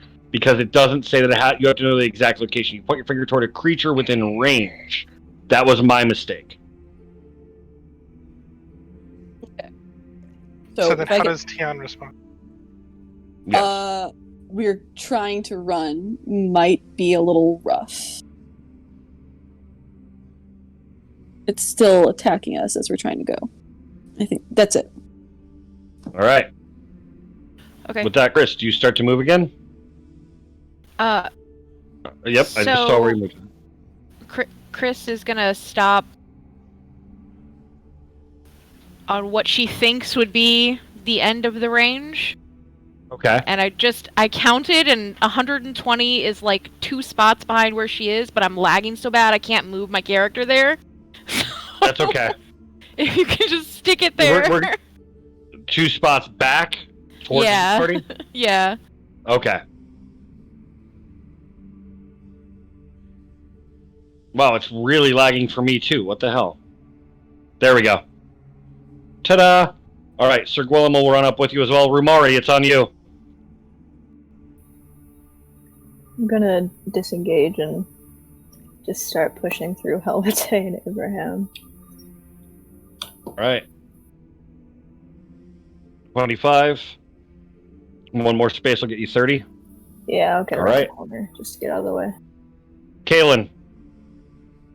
I want to use my action to try and push Tian with me. Or I guess, I mean, I don't have enough movement to actually get through the door, but can I try to either dash and push Tian, or just use my action to push Tian through? And I'll go my base 30 feet, whichever you feel is more comfortable. Just so you know, pushing only pushes someone 5 feet, and Tian is not in line with the portcullis opening. Can I push him twice? Like push You him in front have- of it and then push him through? But that would leave my It's- 30 feet of movement would leave me outside and still in range to be attacked, unless I can somehow dash as well. The only issue is you when you're attacking, you take the attack action. A shove is actually replacing one attack that you would make. You do not have multi-attack, so right now you would only be able to get a single shove. Okay. If Then in that case, what Kaylin will do is she's just gonna move to the spot in front of Tien. So that's 30 feet of 30 movement. Yep. And then she's going to take the dodge action in place and do her best to distract the monster. And so she's say, "Get Right. through, Tian. I'll hold the line." Right. And so she's gonna like real menacing in front of it. She's like, "Give me what you got." And with that, I'm going to roll, since you did take the dodge action and you're trying to leave room for Tian. Tian, you are not going to count Kaylin's space as difficult terrain when you're counting your movement. Okay. They're going to actively move out of your way in this fashion, so you will only count that as 5 feet of movement. Helvete, are you still holding you're still holding the door for everyone, yes? Yep, I'm helping everyone out. Holding it. Okay. Hi. You don't, since you're using the winch and not actually trying to hold the gate up itself, you do not have to make a check. You're just putting your body weight against this, and you're holding it in place. But it is now in the flesh demon. There's 2 creatures, so we're going to do a high roll low for Kaylin or Tian. Tian, you'll take high. Kaylin, you'll take low. Roll a d6. That's me. Kaylin. It attacks you.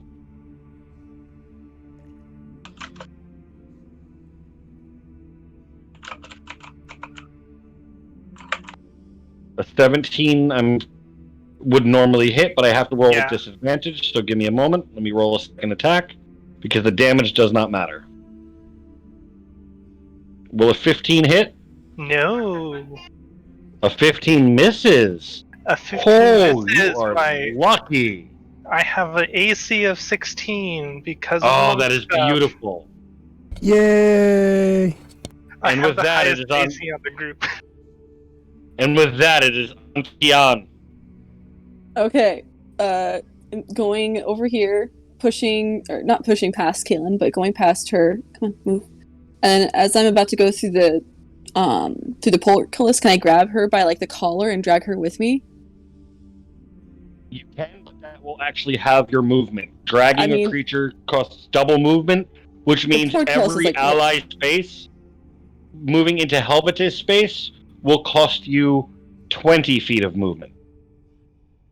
I mean, I just need to get on the other side. Okay. Yeah. So pretty much you're going to drag Kaylin back 1 square, dropping them into space with Helvete, leaving Kaylin prone, and move past Abraham next to Rumari. Yeah. I will allow that. Y'all are relying on the sorcerer a whole lot right now. So For Tian did not take the disengage action, right? I am well aware of that. Okay. Okay. Wait. So, since Kaylin's movement was technically forced... Yeah, wait. Go ahead. So, since I forgot about the disengage action,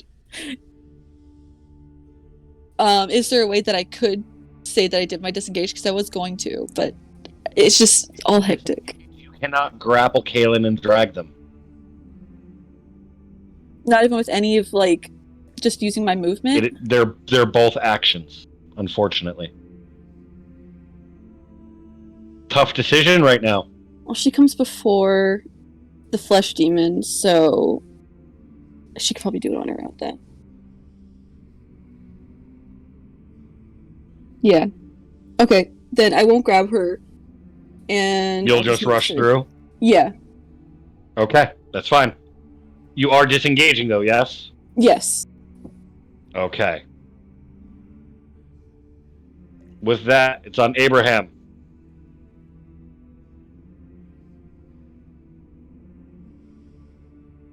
There's any hit points.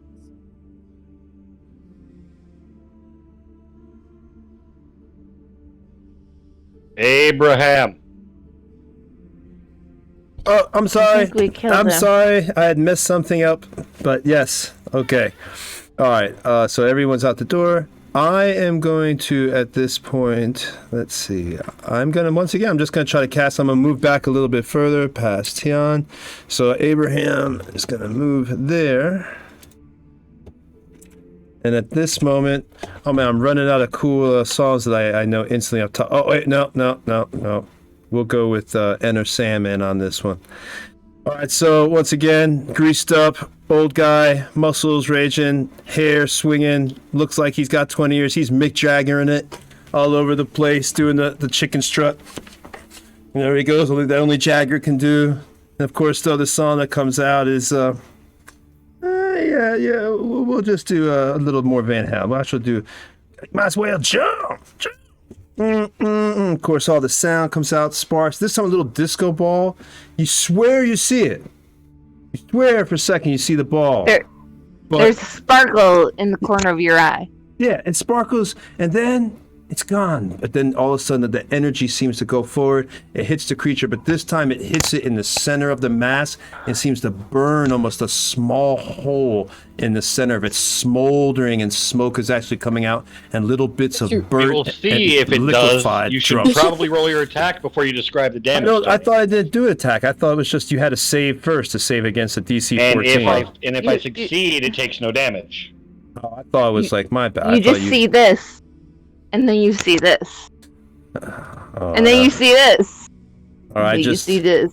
There we go. There we go. I did it right there. Let's see what I got. It fails. It failed. And I did 1 damage again? That's so evil. I rolled 1 again. All right, well, apparently My performance is, I'm getting tired. We need to find a way out because I'm losing energy on my guitar riffs. So, Oh, man! So I would also like to point out that even with all the shit you guys have been doing, it is not yet bloody. Oh my god, that's terrible. Bloody. F this. Bloody, 4th edition rules, bloody is a terminology used for half its hit points. Oh, well, thank you for that information, DM. In other words, we're still in the shit. Yeah, okay. it is not even at half hit points yet. Oh, great. Well, okay. Well, I keep With moving that- then. Roxanne! I keep going. That's your speed right there. Yeah, there All we right, go. Chris, are you going to stay where you are? I'm gonna send a message and say I'm gonna keep running. I don't think I could do anything else to help. Bye. Okay. You can hit Tian with that because they've actually moved within range. So go ahead and respond, Tian. All right. We're only missing Kaylin, so we're gonna go as soon as we can. We're only dying, but I mean, we Speak actually. for yourself. I don't think we've All actually right. taken. Yeah, because it's grappled us every time, we haven't actually taken any damage yet. Yeah. ooh, With But, I that, mean, we're it going has to move hit to us a few Rumari. times. Rumari, what do you do? Oh, fucking run. All right, you're going to start running. Go ahead and move your character. 5, 10, 15. Cunning action dash. Where the fuck did everyone go? I can't see. 20. As a rogue, could you move your full movement, action dash, and cunning action dash? Yes. As far as I know, yes. You can Yes. cover some ground. Already, goddamn. That's 30 feet. Now you can All right. dash. Alright. 10, 15. All right, let me move you. Hold on. 15. Put you here. Which direction? To the right? Yeah. 20, 25, 30. 30. One more square. That's 30. Now you have a cunning action dash. Fuck me. I'm directionally challenged and my brain's not all here, but yes, I will.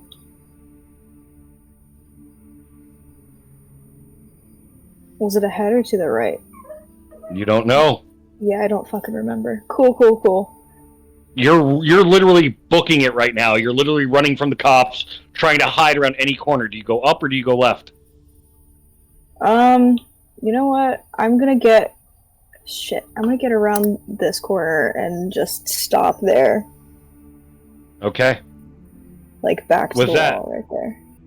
All right. It's on Kalen. What do you do? Disengage, move through the gate. Tell Helvete to Uh, drop the gate. Which Helvete can do as a free action off their turn. I'm literally the only one holding this gate, motherfuckers. What have you been doing? So then 1, 2. Helvete, do you 3. drop the gate? I dropped the goddamn gate. And that's 30 feet of movement. And Okay. I will. And y'all better have a stop. towel for me. Fuck you. Telling you this whole time. Are you Oh, hungry, oh, Helvete? Are you Oh, hungry? yeah. To make sure that Helvete makes it out with us. All right. At this point, all of you are going to make your way up the stairs. When you come around that corridor, are you going to be heading up or left? Wait, which corridor? When you come up the stairs, you're going to have a path that branches to the left or the path that branches up. I need to know which way you guys are going. If I can see. The way we Wonder what came this was will going look like when I up put it on film. when we So came let's go downstairs. left. Let's go left. Because let's get the fuck out of here. So let's I'm go going to left. move Ramari up a little bit. So first, we're going to have Tian go. Go ahead and move your character. Am I moving the right way? What? There we go. Okay.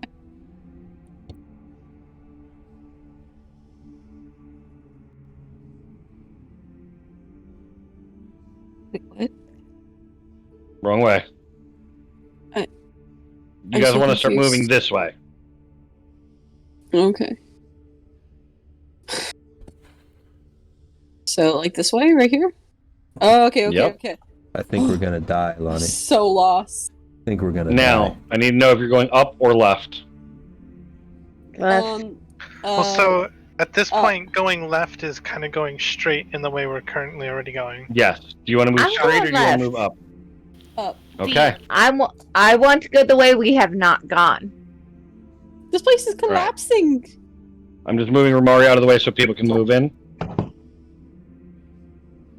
Kaylin would follow Tian.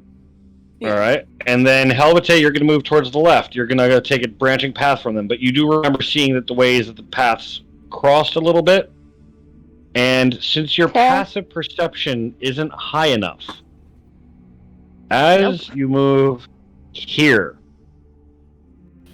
I'm gonna the die. ground beneath you breaks away.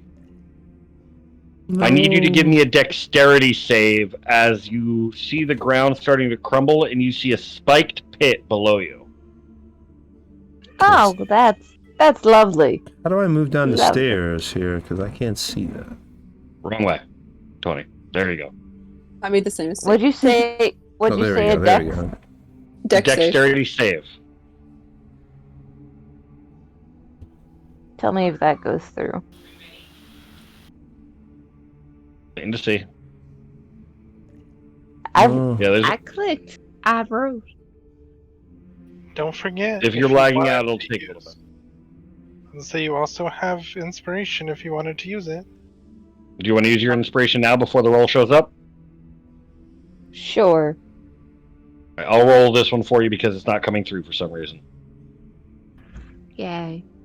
19 and 7. With a 19, you were able to dive back a square before falling into that pit. Okay. You pretty much back. Do you want to backpedal the way you came, or do you want to dive across? It's up to you.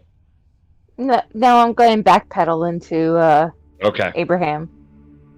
All right. With that, I'm going to say right now the party is reunited in the central chamber here. This is where we're going to be ending for the night. You're all reunited here Oh, thank God. in this we're chamber, alive. moving We're towards the never- stairwell.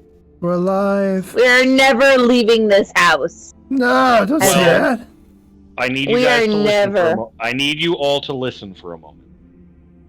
Because you see that the ground is trembling. You see rocks and debris falling. You see the wood cracking.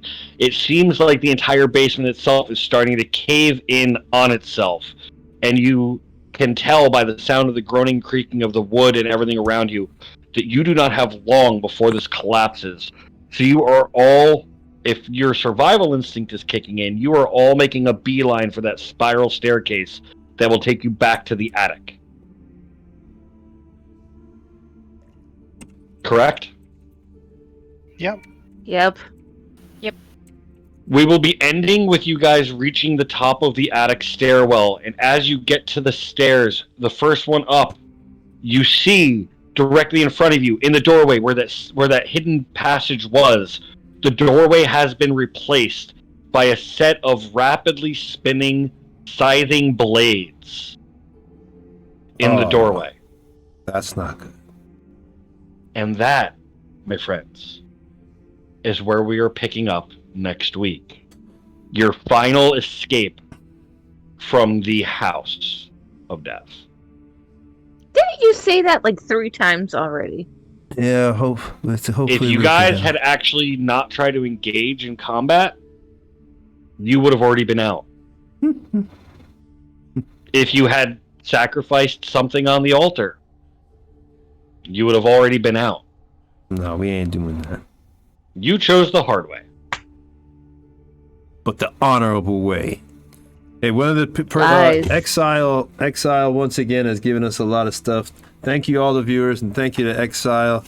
Yeah, Exile, you're not freaking great. We appreciate everybody, not just the people that are donating. We love the donations; it helps us to get better. But if you can't donate, that's fine. It's a hard time right now. I understand that, obviously with COVID and the real world situations we got with everybody working. But just showing up is great. It helps us out a lot. But Exile wants me to sing Roxanne. She is specifically asking for that. Exile, do you want it right now, or do you want it on Friday when we do the evil game with the Dwarven Forge, and I could start the game singing so you could enjoy and talk about my humiliation the full session?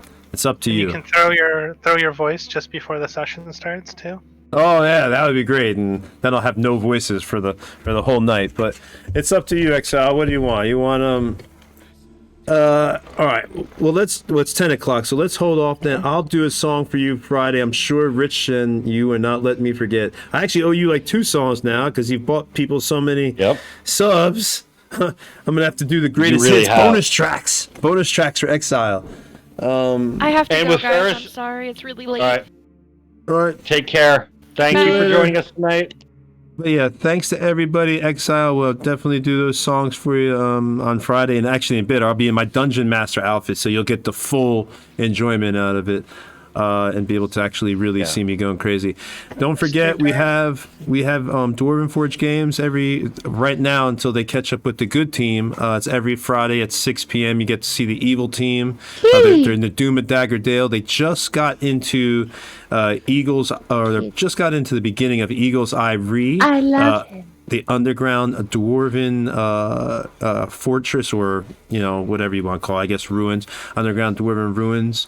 They're all about level 2 right now, so yeah, it's really fun, and we use Dwarven Forge 3D terrain. My name is Tony, and you can see all our socials in the chat. We also do professional DMing. If the person that wanted me to do professional DMing is in here and you sent me an email, I'm sorry I didn't get back to you till today. I didn't know it was there, but I checked and I saw you did email me, and I've actually responded to you on Start Playing Games for you and your friends to start giving you a private virtual game. So you'll see that response to your email right there. And again, socials there. I'm going to let everybody else talk because they've got their TikTok channels. So that's it for me.